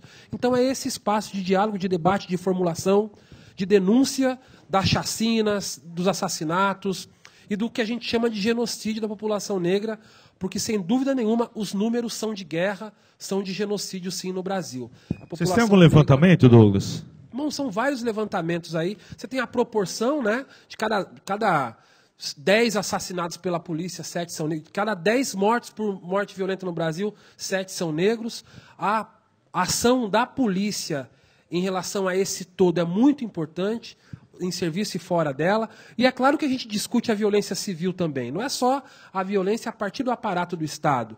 Existe uma cultura de violência no Brasil que a gente precisa combater. E uma naturalização de quem apanha, né, gente? Ninguém estranha o preto sendo torturado, apanhar, tomando geral na esquina, ser preso e morto. Alguma coisa errada ele deve ter feito, então, né? É o primeiro pensamento. Porque é o suspeito. Então, é esse o trabalho. Quem quiser conhecer mais, Comitê contra o Genocídio, SP, na rede você encontra. E eu espero que a gente possa falar também do Círculo e da UNEAF. Claro, com certeza. Vamos lá. Vamos daqui a pouquinho, né? Só mostrar o que está na tela, o antes e depois ali. Esse é o antes ou é depois? Não, esse aí é... É assim. Ah, o antes é negra e de cabelo crespo, e depois é loira e de cabelo... Puta que pariu. Qual marca que é essa aí? Essa é de quem? Da Nivea também. É da Nivea mesmo, né? Era da Gente, Nivea vamos mesmo. boicotar, embora aquela moça do Etnia Brasil diz... É Dove essa? Ótimo, então vamos Dove. boicotar os dois. A Dove e a Nivea. Nós na temos Via que criar, das assim como vocês têm uma moeda aqui, temos que criar o nosso sabonete, o nosso creme, porque não dá. Bom, vamos falar da Uniafro e do Círculo Palmarino. Só antes pedir pro pessoal, quem está assistindo a gente, chame a audiência. Estão aqui com o Douglas Belchior, da Uniafro, justamente, e com a Luciete, do Círculo Palmarino. Eu, Lino, aqui, estamos aqui no Desculpa a Nossa Falha, ao vivo do estúdio aqui da Pós TV, na Casa Fora do Eixo São Paulo. Você que está nos assistindo, coloque no Twitter, no Facebook, chame o pessoal para chegar mais, que a gente vai falar agora um pouco dos trabalhos de vocês. Por favor, fique à vontade, fala da Luciete, da... Círculo Palmarino. Por favor. Ok. Então, eu sou a Luciete, do Círculo Palmarino, como disse antes, e o Círculo Palmarino ele trabalha com a segmento, né, da questão da discussão racial, e a gente optou também em trabalhar a questão cultural, porque, como dissemos antes, a nossa cultura ela é muito rica e ela merece ser divulgada, né? E a gente tem esse viés, tanto com os saraus, que acontece todo último sábado do mês, na sede do nosso Círculo Palmarino, que fica em Embu das Artes, mas também a gente tem um núcleo no Jabaquara que a gente lida com cine, né? A gente exibe documentários, de preferências curta-metragens, na maioria das vezes feito por diretores negros, como Jefferson D., já passamos filmes do Jefferson, a Lília Sola Santiago e outras mais. E nesses filmes, nesses curtas-metragens, a gente exibe e, de preferência, a gente traz o próprio diretor, né, e para debater, e junto com a juventude, a galera do bairro. Enfim, exibimos o último ano na ação educativa, esses curtas, e, em cima disso, a gente coloca a questão racial, porque, como eu disse antes, é fundamental a gente lembrar dessa questão. E o Círculo Palmarino, né, que é uma corrente nacional do movimento negro, a gente sempre lembra que os nossos eixos é exatamente o resistir, né, ocupar e transformar. A partir da transformação, a gente tenta fazer com que a gente pegar o que foi perdido, né, o que foi esquecido, e trazer para a nossa realidade. Então, assim, na sede do Círculo, a gente tem oficina de hip-hop, né? E a garotada gosta muito, porque é uma forma de você trazer a garotada e fazer com que ela, dentro do que ela esquece, né, que é a questão da raça, também lembrar que a cultura ela pode, sim, fazer com que as pessoas, e principalmente a juventude, relembre a sua história. Né? Aonde é a sede? A sede fica no Embu das Artes, mais precisamente. Né? Vocês têm site? Como temos, é que a pessoa sim. te acha? Se você entrar no Google e clicar Círculo Palmarino, vai cair direto no site do Círculo Palmarino. Círculo Palmarino, isso. Certo. E também estamos no Facebook, né? Tanto o Círculo como um todo, como o segmento que é o núcleo do Jabaquara, que é o Cine Palmarino. Estamos no Facebook e também temos um blog, né? Já tem a próxima sessão marcada? Então, nós estamos em recesso, porque por conta das férias, né? Férias escolares e tal, então a gente está em recesso. A partir de março a gente está retornando aí os nossos trabalhos. Mas por enquanto estamos em recesso. Agora, o Saraus, agora em fevereiro já tem, né? Agora em fevereiro já teremos o primeiro Sarau. No o último Jabaquara ou no Embu? Embu das Artes. Tá. Então, assim, e aí nos saraus a gente lida com a cultura popular de periferia, né? E como você sabe, existe um grande número de poetas, né, da periferias aí, e muitos saraus que divulgam esse tipo de cultura. E isso é muito importante para que a gente possa fazer o recorte, né? Porque na realidade a cultura ela é muito ampla, mas a gente do Círculo Palmarino a gente tenta trazer sempre a questão racial, porque é esse o nosso mote e é isso que a gente trabalha. Então, assim, eu não sei se vocês aí conseguem achar, mas caso é super simples, é só clicar o site. O site do Círculo Palmarino. Círculo Palmarino. E a gente tenta lembrar sempre porque os ganhos que nós temos é justamente esse. Fazer com que os jovens percebam, né, que dentro da cultura existe o corte, né, que a gente pode lembrar o porquê de um poeta como Solano Trindade, né? Por que o Solano fez uma poesia tão linda como tantas que ele fez com o recorte do povo negro, lembrando do povo negro. Então, assim, além do Solano, é claro, inúmeros outros, inclusive agora, né, atual. Existem muitos rapazes aí que faz poesia, muito poeta da periferia, que tem essa linha. E a gente tenta fazer com que o nosso trabalho, lembrando sempre esses poetas aí que têm esse recorte racial. Então, o Círculo Palmarino, principalmente a questão cultural, para além da questão política, essa, né? É a questão cultural. Bacana. Vamos aproveitar e dar o recado das próximas campanhas, dos trabalhos que você acha que bom a gente ressaltar da Uniafro, por favor, aí, Douglas. Legal. Bom, gente, eu sou completamente apaixonado por esse negócio de cursinho popular. Eu devo muito a isso, né? Devo parte da minha vida ao trabalho de cursinho popular. E a Uniafro é uma rede de cursinhos. Nós temos 42 cursinhos em São Paulo e também temos cursinho no Rio de Janeiro, no Pará, no Rio Grande do Sul, em Minas Gerais. Mas em São Paulo é o espaço onde está mais organizado. E até gostaria de pedir também para acessar o site da uniafrobrasil.org.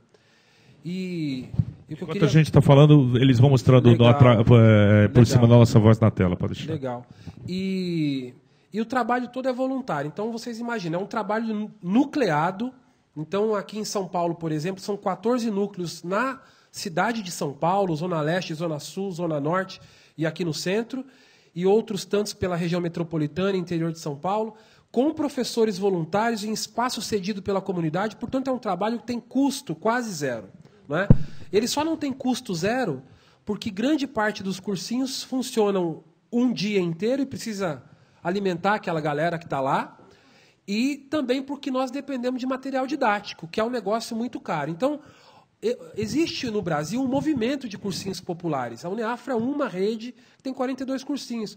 Mas aqui nós temos Steve Biko na Bahia, temos o PVNC no Rio, tem Educafro também em São Paulo, que é da onde a gente surgiu, e uma enormidade de cursinhos autônomos. Tem o Núcleo de Consciência Negra, tem vários cursinhos dentro da USP, das diversos departamentos lá, né? Você quer falar, Sim. Lino? Não, eu ia falar, na prática funciona como, Douglas? Por exemplo, vocês têm uma rede de 42 cursinhos, você falou, no estado ou na cidade? No estado de São Paulo. Que atendem quantos alunos, mais ou menos? Que atendem a gente sempre começa o ano com 1.400 alunos em média, 1.200, 1.400 alunos. Que pagam uma mensalidade de quanto? Não tem mensalidade. É gratuito. O curso é gratuito. Quem banca, desculpa, Então, por curiosidade. como eu falei agora, não tem um custo objetivo. Nesses Precisando de espaço, 4, cadeira... Então, são todos em escolas públicas, ou em paróquia, ou em sindicato, ou em espaço cedido pela própria comunidade. Então, a gente não paga aluguel, não paga custo de água, luz e tal. Então, grande parte, a maioria dos cursinhos funciona em escola pública, municipal ou estadual. Sempre tem algum problema e tal, mas a gente se mantém nas escolas. Os professores são voluntários. Parte dos professores são pessoas que passaram pelo cursinho, se formaram e hoje voltam para dar aula.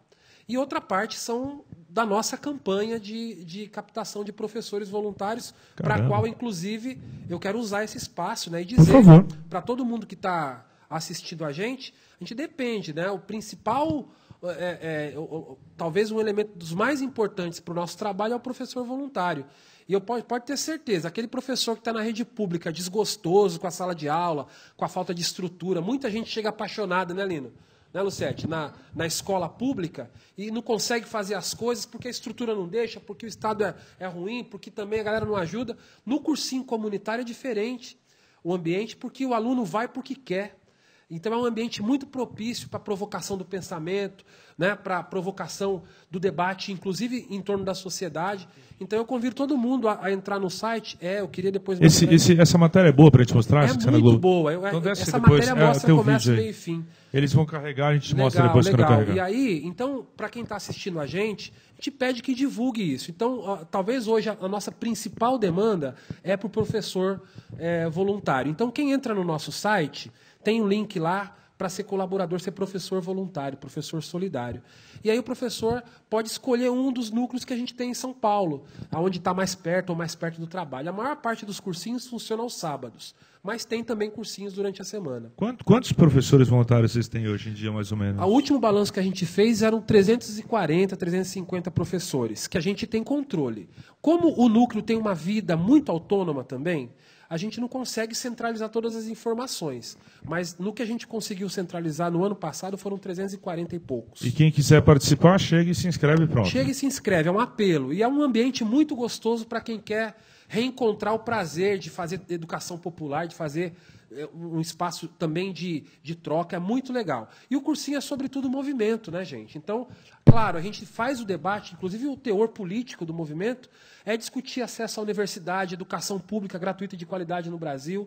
Existe um fosso colocado, construído, que é muito importante esse debate, porque o Estado ele tem como espaço formal de educação o primeiro e o segundo grau antigo, né, que é o ensino fundamental e médio, e depois tem o terceiro grau, que no caso é o ensino superior, a universidade, e depois os pós da vida. Só que existe um espaço aberto entre o ensino médio e o ensino superior que o Estado ignora, o Estado não ocupa, não é um espaço de promoção de direitos, mas é um espaço muito utilizado pelo mercado dos cursinhos particulares e pelo mercado das editoras que têm produzido material didático e que movimenta milhões no Brasil. Milhões. Então, a última pauta política nossa em Brasília foi cobrar do MEC um material didático para cursinho popular, porque não tem. Então, a demanda financeira que mais fere os cursinhos populares é esse negócio do material didático. Porque, claro, quando não tem, a gente produz, mas não é a mesma coisa. E as grandes produtoras de material didático têm o direito autoral e não liberam. E isso custa caríssimo, movimenta milhões, deixa a gente rica. Não é à toa que um cursinho virou faculdade particular das maiores do Brasil, que é o caso da Unip. Aproveitando que... Depois vamos voltar a falar mais do cursinho, depois carregar a matéria, mas meio dentro desse assunto é um tema que eu queria tocar, queria ouvir até a argumentação de vocês, porque contra a questão das cotas, por exemplo, a respeito das cotas. Que o que a gente mais ouve dos críticos das cotas raciais, universidades, etc., é que, obviamente, eu não concordo com essas declarações, mas colocando as críticas comuns para que a gente possa falar sobre isso. Falar, a cota ela é injusta porque deveria, sei lá, ser cota exatamente, social, enfim, ou seja, para pobre e não para preto. Ou que o fato do cara entrar por cota acaba criando um ambiente de animosidade ou algo assim dentro da faculdade, como falar, esse cara teve privilégio que eu não tive.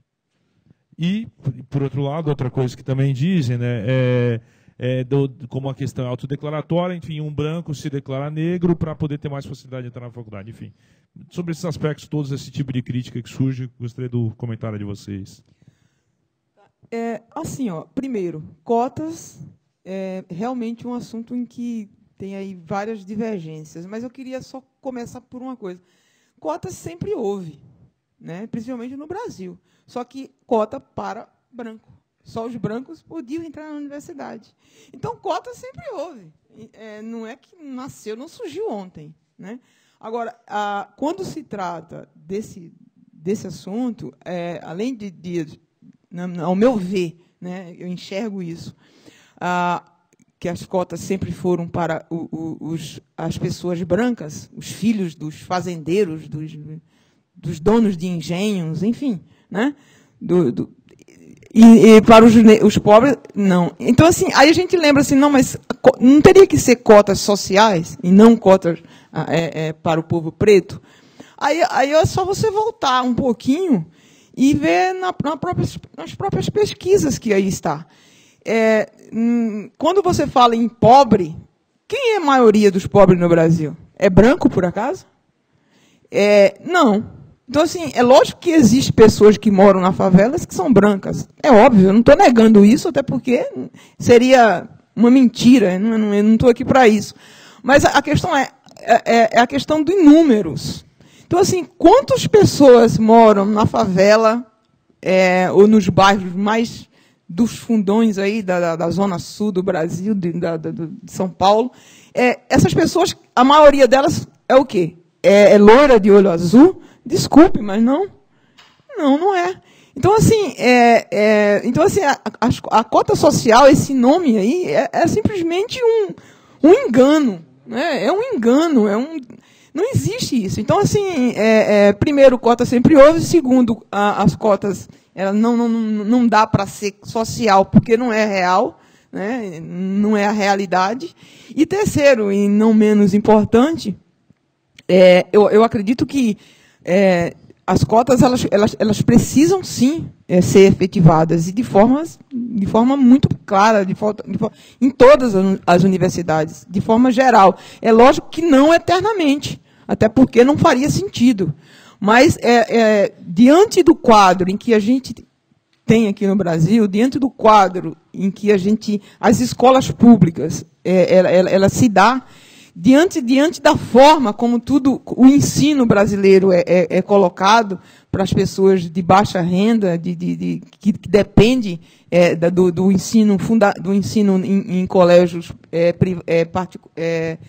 públicos, é impossível acompanhar, é impossível minimamente chegar próximo. Então, assim, é necessário que as cotas existam, sim. Só que, levando em conta a sua pergunta, acho que a última delas, que é a questão do aluno se sentir privilegiado ou prejudicado pela entrada de uma pessoa que se autodeclara negra, já que no Brasil é autodeclarável, eu acredito que sim, é possível que haja alguém com essa intenção. Ele não vem de família humilde, pobre, ele não tem, pelo menos não conhece, né? Um avô ou um bisavô negro, e a pele dele é clara e tal, e ele se autodeclara para conseguir uma vaga. É possível que haja, mas isso é um número muito, muito mínimo, muito, muito pequeno, perto da grandiosidade que tem aí de garotos negros realmente necessitados de entrar na universidade financeiramente e que precisa desse caminho, né, que é as cotas. Então, eu acho que ela só tende a fazer com que o acesso seja minimamente mais humano, seja minimamente mais realmente acesso, entendeu? Então, assim, é necessário que haja. E eu acho que, infelizmente, é necessário que haja uma maior divulgação do significado das cotas. E não apenas eu dizendo que sou a favor e você aí dizendo que é contra. É necessário muito mais que isso. Porque fica muito fácil assim. Né? Uma parcela é contra, porque acha que vai ser roubada, que vai ser, né? E a outra parcela, não, eu sou a favor. Então, é necessário que haja um diálogo, né? Com a sociedade da importância dessa cota, das cotas e o porquê delas. E não simplesmente o governo vai instituir cotas, é necessário, vamos lá e pá. Eu acho que é preciso o diálogo. Se houvesse esse diálogo, as pessoas certamente teriam uma visão diferente do que significa cotas. Bacana, quer complementar? Tá bom. Vamos mostrar um vídeo da gente no debate. Vamos mostrar uma materinha de uma. Eu acho que é de uma Globo regional, né? É uma TV regional ali da região do Alto Tietê. Mas é da Globo. É da Globo. Enfim, é de uma retransmissora da Globo aí do Alto Tietê. Fez uma matéria aí sobre os cursinhos. Vamos olhar. Assim, ainda é pequena a parcela da população que consegue terminar o ensino superior. A última pesquisa do IPEA, que é o Instituto de Pesquisas Econômicas Aplicadas, aponta que somente 13% dos jovens do país atingem esse objetivo. E mesmo com essa porcentagem baixa, a boa notícia é que aqui no Alto Tietê, uma instituição oferece de graça cursos para quem quer se preparar para passar nos vestibulares e conseguir no Edino tão sonhado diploma. Por isso hoje a gente mostra 2 exemplos de quem começou nesse cursinho e agora sente orgulho da formação alcançada com tanta dedicação. Marília é uma profissional bem-sucedida. Há 3 anos montou este escritório junto com um sócio no centro de Poá. Mas chegar até aqui não foi fácil. De família simples, Marília não tinha como pagar os estudos. Foi quando decidiu fazer um cursinho pré-vestibular comunitário. E a vida dela mudou. A gente fica em escola pública, pensa que é só aquilo, quando sair da escola vai ser o quê? E foi ali no cursinho que mostrou não, que eu posso ter um objetivo na minha vida, que eu não sou apenas mais uma, eu posso ser alguém. Ela já foi aluna do cursinho da UNEAFRO, a União de Núcleos de Educação Popular para Negros e a Classe Trabalhadora. Marília passou numa faculdade particular de Direito na capital. Ganhou uma bolsa de estudos e conseguiu terminar o curso, mesmo com as dificuldades. Era muito longe a minha faculdade, 3 horas de viagem, tinha livros, material, o seu vestuário, a sua comida. Eu não podia trabalhar também porque o horário não dava, né? Muito complicado, mas enfim a gente chega, batalhando a gente chega. Este posto de saúde na periferia de Suzano também tem um exemplo de quem venceu muitas barreiras. É o Dr. Kleber. O sonho dele era ser médico. Foi uma caminhada bastante longa, bastante árdua, mas muito prazerosa ao longo do tempo. Durante 1 ano, fez o cursinho pré-vestibular gratuito da UNEAFRO e lá encontrou uma outra oportunidade. E através da escola pública eu conheci um cursinho, comunitário, que além de lutar por ingresso dos jovens de escola pública na universidade pública, também disponibilizava de 4 vagas para jovens negros e carentes estudarem medicina em Cuba, na Escola Latino-Americana de Medicina em Havana. Foram 6 anos longe do Brasil, tudo pago pela UNEAFRO e pela Universidade Cubana. Quando voltou em 2008, começou a trabalhar com o que mais queria: salvar vidas. Que é o que eu faço, escolhi trabalhar no programa de saúde da família, que é um programa onde você está mais próximo da comunidade, onde além dos problemas clínicos você resolve conflitos sociais. Se você se interessou por esse cursinho, a Uniafro está com inscrições abertas para a turma desse ano, até o fim de janeiro. As vagas são em Mogi das Cruzes, Poá e Itaquaquecetuba.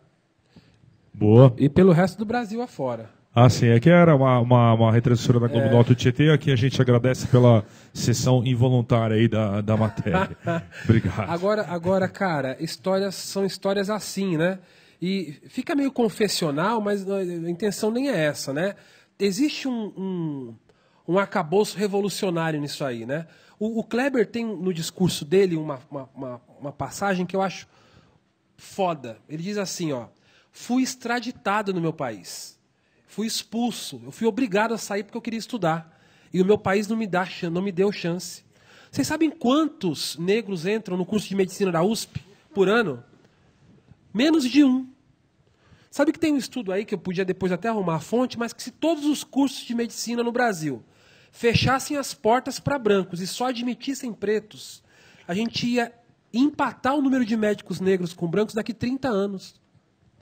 Cara, isso não é pouca coisa. É gritante, cotas. Né? Repete essa informação, por favor. Se todos os cursos de medicina no Brasil fechassem suas portas para os estudantes brancos e só admitissem negros, só daqui 30 anos a gente empataria o número de médicos entre brancos e negros no Brasil. Sem dúvida... Isso porque somos maioria, né? Isso porque nós somos 53. Ora, tem uma foto que circulou no Facebook aí, gente, mostrando a turma de formandos da Estadual da Bahia, desse ano que passou. Gente, de medicina? De medicina. É só branco. Não tem um negro, cara, na Bahia. Então, veja, isso não é um debate de semântica ou um debate reformista de oportunidade no mundo que a gente está vivendo. Não é isso. E sabe o que prova isso? O debate de cotas no Brasil nesses 10 anos. Você sabe, olha, gente, cotas fez cair a máscara da democracia racial no Brasil. E não é pouca coisa. Tem estudos ainda não oficiais, mas eu vou citar aqui, porque com certeza isso se confirma. Se a gente fizer um balanço dos últimos 10 anos, 10, 12 anos, das vagas que foram ocupadas nas universidades públicas brasileiras através de cotas raciais, não passa de 10%. Vou repetir isso, que é muito importante, para a gente poder estudar, levantar dados. De todas as vagas nas universidades públicas brasileiras dos últimos 12 anos, apenas 10% delas, no máximo, estou chutando alto, foram ocupados por estudantes que chegaram até essa vaga por via da cota racial. Porque você tem outras cotas diversas, há uma diversidade de políticas de cotas. Sim, para estudante de escola pública e tal. Parará. Escola pública, renda, etc. e tal. E a cota racial fica sempre submetida à primeira cota, que é a cota de escola pública ou a cota de renda. O projeto de cotas do governo federal, que a gente aplaudiu porque finalmente aconteceu, ele tem um problema sério, inclusive que foi desvirtuado nas divulgações dos números. É 50, vou dar um exemplo do modelo clássico de cotas. Modelo clássico de cotas. 50% para a escola pública, essa que é a que vale para o governo, a cotas do governo federal para as federais. 50% para a escola pública. E dentro desses 50%, o percentual relativo àquele estado, ou a cada estado. No caso de São Paulo, aqui é assim, faculdades públicas, 50% para a escola pública, destes 50%, 35% para negros. Então não é 35%, é 17%. Entende? Porque é matemática pura, né? Em cima dos 50%. Parece que tem outro problema. Isso é aula do cursinho de matemática, né? Aula de eu li um artigo essa semana, então, eu estava comentando em casa, que aqui no estado de São Paulo tem outro problema. Que não tem um negócio que tem um curso, outro que o cara precisa fazer antes da faculdade. Essa é a proposta do governo que eu quero falar dela. Por favor. Então primeiro eu quero falar desse teor do importância de cotas para o debate do racial. Muito mais pelo resultado, porque o resultado prático da política de cotas desses anos todos, ele não mudou e não vai mudar a estrutura de privilégio da universidade brasileira. A não ser que cotas fosse 53% dos 100% no Brasil inteiro. Aí você garantiria o percentual justo da presença negra dentro da universidade. Isso seria justo, mas para a realidade brasileira é tão avançado, parece tão absurdo, que nem o movimento negro propõe isso. Olha que loucura. Então, o que tem de avanço ainda é muito aquém da necessidade e demonstra um resultado pequeno. E aí, gente, o resultado pequeno diz pra gente aqui, ó, se for verdade, se a hipótese de que apenas 10% ou menos das vagas ocupadas nas universidades públicas brasileiras nos últimos 12 anos foram ocupadas por pessoas que chegaram lá por via de cota racial, é proporcional o barulho da Rede Globo, da Folha de São Paulo, da revista Veja, do Ronaldo Caiado, do Demóstenes Torres, do DEM, de todos os setores que são contra cotas no Brasil? É proporcional esse barulho? Sem dúvida nenhuma que não é proporcional. Não é proporcional. Você que está ouvindo a gente, a questão é justamente essa. Demonstra o seguinte, é uma migalha em relação ao direito. É uma migalha. E mesmo diante dessa migalha, há tantos gritos na sociedade contra cotas. Por quê? É pelo resultado? Não é pelo resultado. É pelo significado político e ideológico. Certo? Porque ao colocar um negro na universidade, você vai expor um problema que não pode ser exposto. Você vai formar um dentista que não vai ser aceito quando ele se formar dentista. Existem estudos, gente, que demonstram o seguinte. Uma disputa de vaga entre dois operadores de empilhadeira, um negro e um branco, o branco vai levar vantagem X. Pela estrutura do país, pelo privilégio branco, naturalmente o cara vai ser escolhido, mas a vantagem dele é só X. Só que dois dentistas, um branco e um negro, procurando emprego, a vantagem do branco é 10x em relação ao negro. Porque ele vai mexer em você e tal. Não é só por isso, é porque é um espaço de privilégio. E quantas vezes você foi no dentista, o dentista era negro, Nilo? Nenhuma, lógico. Nenhuma. E o médico? Vamos pensar, também. Talvez tenha algum na nossa história. Também. E o gerente do banco? Às vezes. Professor da faculdade. Professor da faculdade, o cara do doutor. Professor da faculdade até tem outro, mas é raro. Fecha os olhos, faz esse exercício. Então, isso é muito sério. Quanto maior o patamar de estudo, o grau de estudo, mais o racismo opera. Porque tudo bem ter um negro operador de empilhadeira, tudo bem até, eventualmente, o cara ser chefe da folha de pagamento. Eu não me lembro. Eu trabalhei em departamento pessoal, tal, empresa, o chefe do departamento pessoal do RH, negro. Existem estudos que demonstram que a presença negra em cargos de gestão é pífia.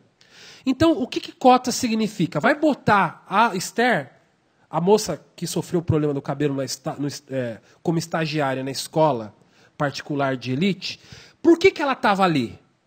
Por que ela estava estagiando? Porque ela estava na universidade. Se ela não estivesse na universidade, ela não estaria naquele espaço. Aquele é o espaço que estranha a presença dela.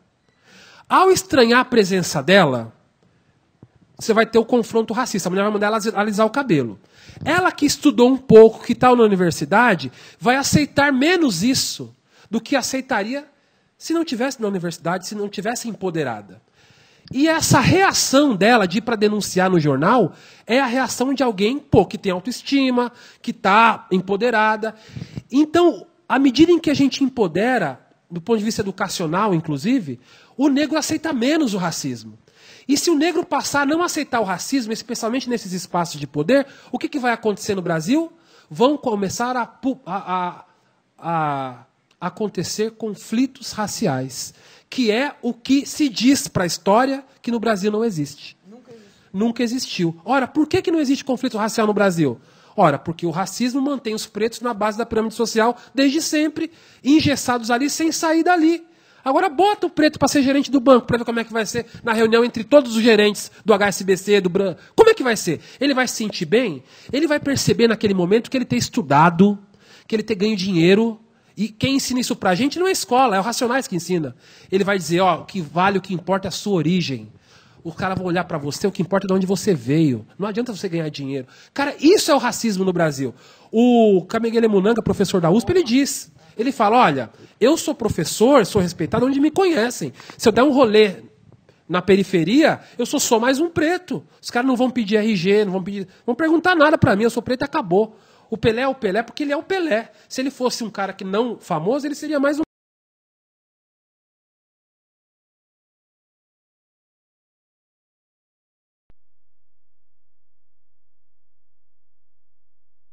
cidadãos têm direitos iguais, não é? Universais. Todas as políticas... No papel, né? Olha, todas as políticas, Lu, não são universais para todos? Ora, no papel. Cota é uma política dirigida. Política universal deu certo no Brasil, gente? Pergunto para vocês aqui, para vocês em casa. Política universal deu certo? Nós temos o SUS. É para todo mundo? É, porque não presta. Temos universidade pública. É para todo mundo? Não. Por quê? Porque é boa. Então, para quem que é? Então, esse é o debate de fundo que Cotas revelou. E é por isso que ela é tática na estratégia do povo negro, de transformar o Brasil num país mais justo. E se alguém pudesse acessar o Facebook da UNEAFRO, tem uma imagem emblemática para terminar de falar de cotas. Pode ser? Desculpa pedir isso. Lógico, é. Pode, que é uma das primeiras imagens aí que está no Face. E que é isso. Então, cotas, ele é muito mais do que os debates simples de acesso ou não acesso. Ele revela o que está por trás dessa cortina de fumaça que nega racismo no Brasil e que nega, sobretudo, luta de classes, cara. Porque um preto, quando ele lembra que ele é preto, sabe quem ele é? Sabe quem eu sou, Lino? Sabe quem você é, cara? É o seguinte, a gente foi rei na África, sequestrado. Rainha, sequestrada. Atravessa o Atlântico, morre no caminho. Atravessa o Atlântico, não morre no caminho, sobrevive. Inclusive porque tem pressão alta, e pressão alta é hereditário. Então quem sobreviveu com pressão alta, por causa da intempérie da viagem, grande parte de pressão alta traz essa herança para nós, dos hipertensos, dos pretos, até hoje. E aí, durante todo o período da colônia e do império, todas as rebeliões brasileiras, todas, tinha preto, ou dirigindo a rebelião, ou sendo bucha de canhão da rebelião. Todas. Período próximo à abolição, os pretos se organizaram entre aqueles que queriam a abolição. No pós-abolição, o movimento negro se organizou, enfrentou 2 ditaduras e hoje a maior parte do povo brasileiro. Não conseguiram exterminar a gente. E sabe aonde que está escrito isso? Nas letras dos raps. Sabe onde a gente aprende a história do Brasil? A molecada aprende história do Brasil? Nas letras dos raps, velho. Então é essa história que não pode ser lembrada. E quando a gente bota um preto na universidade, eu estou lembrando isso para as pessoas. Isso é perigoso, porque isso aí, cara, provoca a luta de classes no Brasil. E é por isso que o racismo, a democracia racial, é tão importante para a burguesia. Porque ela impede a briga, ela impede o conflito. Nós temos que apostar no conflito. Eu quero um preto mandando em qualquer espaço aí. Isso é reformismo? Pode parecer. Mas é agora que parece, porque isso é tático. Porque isso vai deliberadamente provocar conflitos. E é esse conflito que a gente precisa para mudar o país. O país calado, bonitinho, quietinho, apanhando da polícia, dando outra cara para bater, chorando no velório. Esse povo, isso não muda nada. Nós temos que mudar por esse viés. Por isso que a questão racial é tão importante. E nem a esquerda brasileira conseguiu perceber isso ainda. Quem diz isso pra gente dos clássicos? Florestan Fernandes, Clóvis Moura e outros tantos, né? Franz Fanon. Então, esse o cursinho, cara, o Círculo Palmarino, o Núcleo de Consciência Negra da USP, o Levante Popular, cara, um monte de organização está percebendo e cada vez mais se unindo em torno disso aí. E tem aí uma imagem, não tem? A gente não consegue acessar. Não, onde está? Ai, cara, mostra pra eles lá. Ela foi publicada aí. Ah, pode ser abaixo. Pode ir abaixo, por favor. Tá não dá o Neafro, né? É o perfil. Eu queria só. Isso aí, ó. Igualdade não significa justiça. Tá. Eu queria só dentro dessa mesmo essa imagem aí que você está falando da Uniafro, eu queria lembrar uma coisa, que dentro dessa desigualdade em que a gente vive, tem uma ainda que a gente não citou aqui ainda hoje, mas que eu faço questão de lembrar. Dentro dessa desigualdade tamanha, tem uma ainda maior, que é a questão da mulher negra. Né? Porque sem dúvida. Sem dúvida. Do homem branco, abaixo do homem negro, abaixo da mulher branca. Ou seja, a mulher negra ela está abaixo de todas as pirâmides, de todas as... Se você for fazer a base da pirâmide social. Exatamente. Se você for fazer qualquer pesquisa, seja profissional, seja acadêmica, você vai ver essa diferença gritante. Por que a gente não discute isso com essa profundidade, Lino? Por quê? Por que o movimento negro brasileiro continua sendo apêndice de partidos? Apêndice. Qual é a grande liderança partidária negra no Brasil? Fala uma aí. Fala um governador, fala um cara que é dirigente partidário, da esquerda ou da direita, não importa. São poucos, né? Cara, é Orlando, enfim. Não fura o bloqueio, não fura. Nós precisamos, para resolver o problema brasileiro, passa por esse debate. Inclusive acadêmico, você falando aí. Sem dúvida. Eu lembrei de um texto que eu li há algum tempo, em que um professor negro fala, aliás, não foi nem um texto, é um curta-metragem, fala o seguinte, que o cara era arquiteto e ele foi convidado para ir a uma festa de um amigo e chegando lá, ele chegou um pouco depois e ele o viu.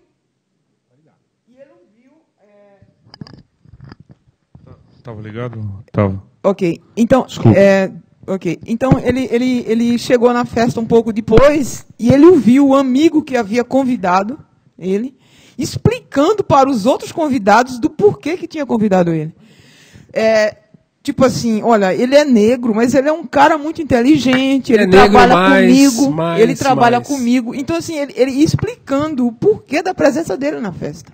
Então, assim, a gente, quando fala assim, não dá para furar o bloqueio, é porque, assim, mesmo que você esteja em determinado patamar, que você consiga furar todos esses bloqueios aí difíceis e adquirir um crescimento, digamos assim, profissional, você tem duas opções, né? Ou você grita, né? Eu cheguei, mas eu sou negra. Ou então você diz, eu cheguei, eu vou ficar quieta, para que ninguém perceba. Que isso que a gente chama de embranquecimento. Então, é isso aí. Porque é embranquecimento do valor, da postura. É muito louco, cara. Você vai no aeroporto e entra no saguão das empresas que fazem o voo para os países africanos. Você entra e fala, pô, uma barulheira, o pessoal falando alto, gesticulando e tal. A educação europeia é outra, né? Bonitinho, se comporta, fala baixo. Então, o embranquecimento que a gente diz é um embranquecimento cultural, de postura, de estética, de mentalidade. Né? Então, e é tudo isso junto. Por isso que o racismo brasileiro, ele parece, como diz de novo Camila Mulanga, o crime perfeito. Porque dando só continuidade para fechar, esse exemplo, o cara fala assim, o quê? Ele simplesmente tem essas opções, e qual dessas duas opções é a menos dolorida? É ele ficar quieto, é ele aceitar que ele é tratado, sim, com diferença, porém disfarçada. Uma diferença disfarçada. Ele está chegando, tá, por favor, senta, bom dia, boa tarde, e só. Quer dizer assim, você foi convidado para uma festa que não é acostumado a chegar, então você tem que ser... Alguém que te convidou tem que explicar o porquê que você foi convidado. E aí, quem foi convidado tem que ficar agradecido. Poxa vida, eu estou aqui, então por que eu vou fazer barulho? Entendeu? Por que eu vou fazer barulho? Se eu for fazer barulho, vai ficar muito ruim. Então assim, é melhor ficar quieto e agradecer o convite. Por isso que eu não vou nessas festas aí. Agradecer o convite. Eu então, nem assim, vou, não aceito daí, esse convite. É claro que isso daí é uma... Eu estou colocando apenas para ilustrar o que a gente está querendo dizer, mas é isso. Infelizmente, em pleno século XXI, nós brasileiros, nós afrodescendentes, ainda vivemos isso.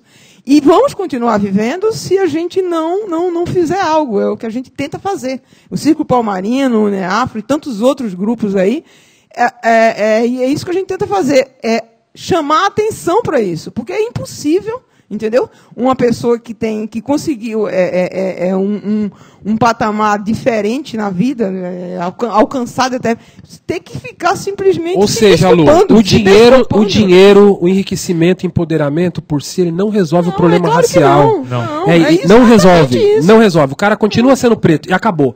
Ele perde. Ou seja, o Alckmin deu o golpe nas cotas aqui no O Alckmin é o cara mais perigoso do Brasil, gente. Vamos terminar falando disso. Sem dúvida nenhuma. Acho que pode dar a última palavra, Luciete, do Círculo Palmarino, depois Douglas da última fala, a gente encerra aqui. Mas ok. Obrigada, né, mais uma vez por esse espaço. E dizer que foi um prazer estar aqui. E lembrando que nós, enquanto afro-brasileiros, e não só os afro-brasileiros, mas todos os brasileiros, a questão racial, assim como a questão da mulher no Brasil, ela não pode ser uma luta apenas... a questão racial não pode ser uma luta do povo negro apenas, assim como a questão da mulher também não pode ser a luta apenas das mulheres. Tem que ser uma luta da sociedade, porque uma sociedade justa não pode haver desigualdade, né, no sentido tanto na questão racial quanto na questão de gênero. Então, assim, é fundamental que todo o povo abrace essa causa, porque sem esse ajuntamento, né, sem esse abraço, não chegaremos muito longe. E é preciso que haja uma conscientização geral da necessidade de termos os jovens nas universidades, porque eles têm esse direito. É necessário que as mulheres tenham liberdade de dizer se ela quer ou não estar com alguém, e é necessário que os negros tenham o direito, né, de ir e vir sem ter que pedir desculpas, né, por estar em determinado espaço. Então, assim, essa luta é uma luta de todos nós, seja branco, negro, mulher, homem, enfim, é de todos. Muito obrigado e boa noite. Muito obrigado para Luciete Silva, do Círculo Palmarino, que você, por favor, procure, curta e se informe sobre ele aí pela internet. Douglas Belchior, por favor. Olha, gente, o debate de cotas, o papo do cabelo, o negócio das imagens que a gente viu aí da Nívia, nada disso é apenas um debate do cotidiano, né? E o cotidiano fala muito, mostra muito da realidade, da história. Paulo Freire já nos ensinou isso, né? Porque o cotidiano, o empírico, ele ensina profundamente, tem conhecimento ali.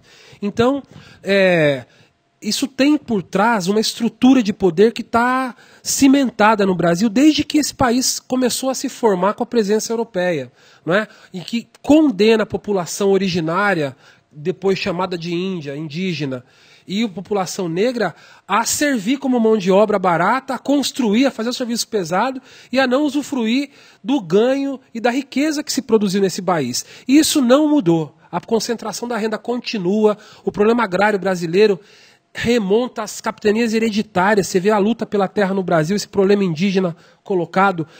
Cara, nada mais antigo e mais atual do que o debate sobre a questão racial no Brasil, o direito indígena e o direito do povo negro, do povo quilombola, que a gente não tratou aqui.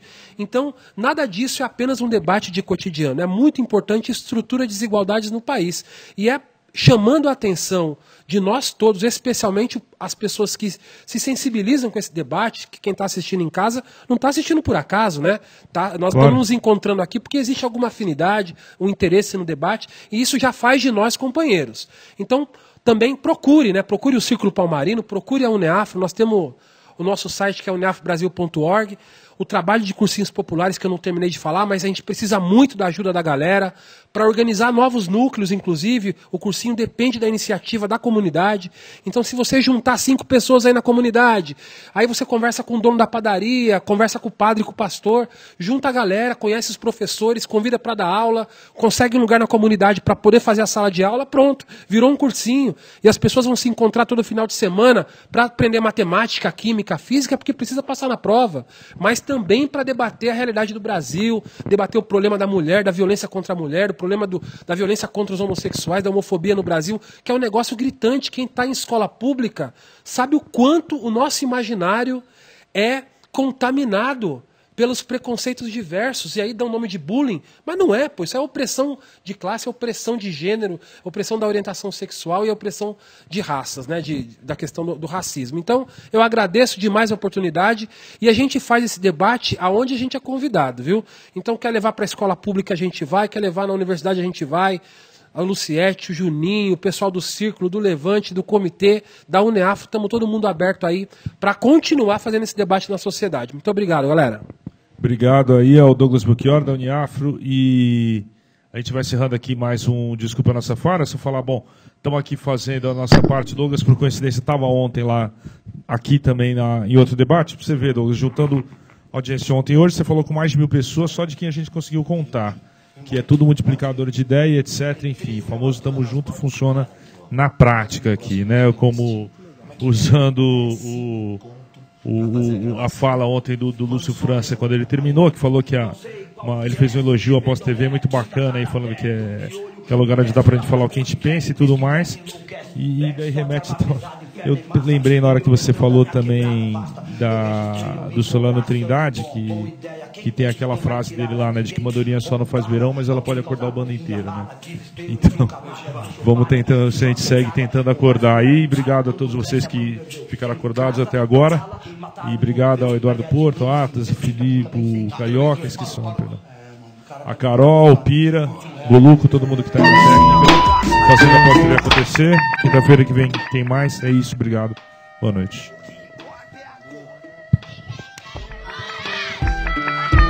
Tem coragem de mudar o rumo da história, coragem pra transformar cada dia em vitórias. É o canto da sabedoria, é o ataque, reage agora, reage. Tem coragem, capoeira de maloca, do fundo do coração prolifero ideias, centuplicando pão a cada passo de uma centopeia. Faço barulho, amenizo tensão, hoje é o futuro, vivo, respiro o mundão. Mas atenção, tem coragem de fazer um corre de sua norte, eliminar as estatísticas, vencer a morte. Tem coragem, na humildade, irmão, tira essa arma das mãos, joga essa arma no chão. O inimigo é outro, não seja o espelho, a doença contagiosa e irreversível, alastrando medo, a covardia e a injustiça no paraíso da maldade. Na verdade, vencer é pra quem tem coragem de quebrar as algemas, quero ver. A humildade traz vantagem pra viver. A caminhada fé vem fortalecer. De quebrar as algemas, quero ver. A humildade traz vantagem pra viver. A caminhada fé vem fortalecer. Falta cor, não, falta coragem. Falta rap, não, falta reportagem. Tem que ter coragem pra cobrar a bronca.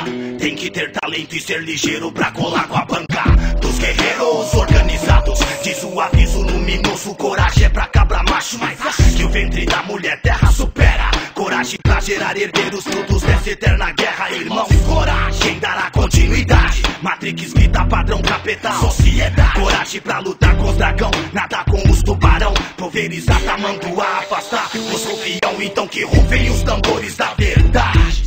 É mais que um desafio, é mais que um combate. Salve a sagacidade, o poder da humanidade. Gente de fibra não foge da briga porque tem coragem de quebrar as algemas, quero ver. A humildade traz vantagem pra viver. A caminhada fé vem fortalecer.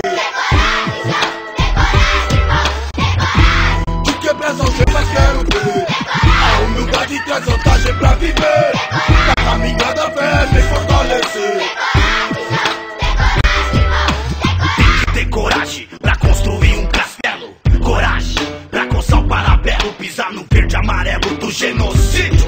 Coragem pra trampar, coragem pra criar o filho. Coragem de ultrapassar as barreiras do impossível. Coragem é tudo. Tem coragem é meu hino, é o sambista versando, é o ladrão no pânico, é o gavião voando, coragem é o b-boy girando. Microfone é o portal da infopercepção, é da rua ao repeteco, universo, rimação. É o som. Coragem, irmão, transmita seus pensamentos, interage, João. Transforme os acontecimentos da vida que aflora a energia meteórica, favela exótica, resistência.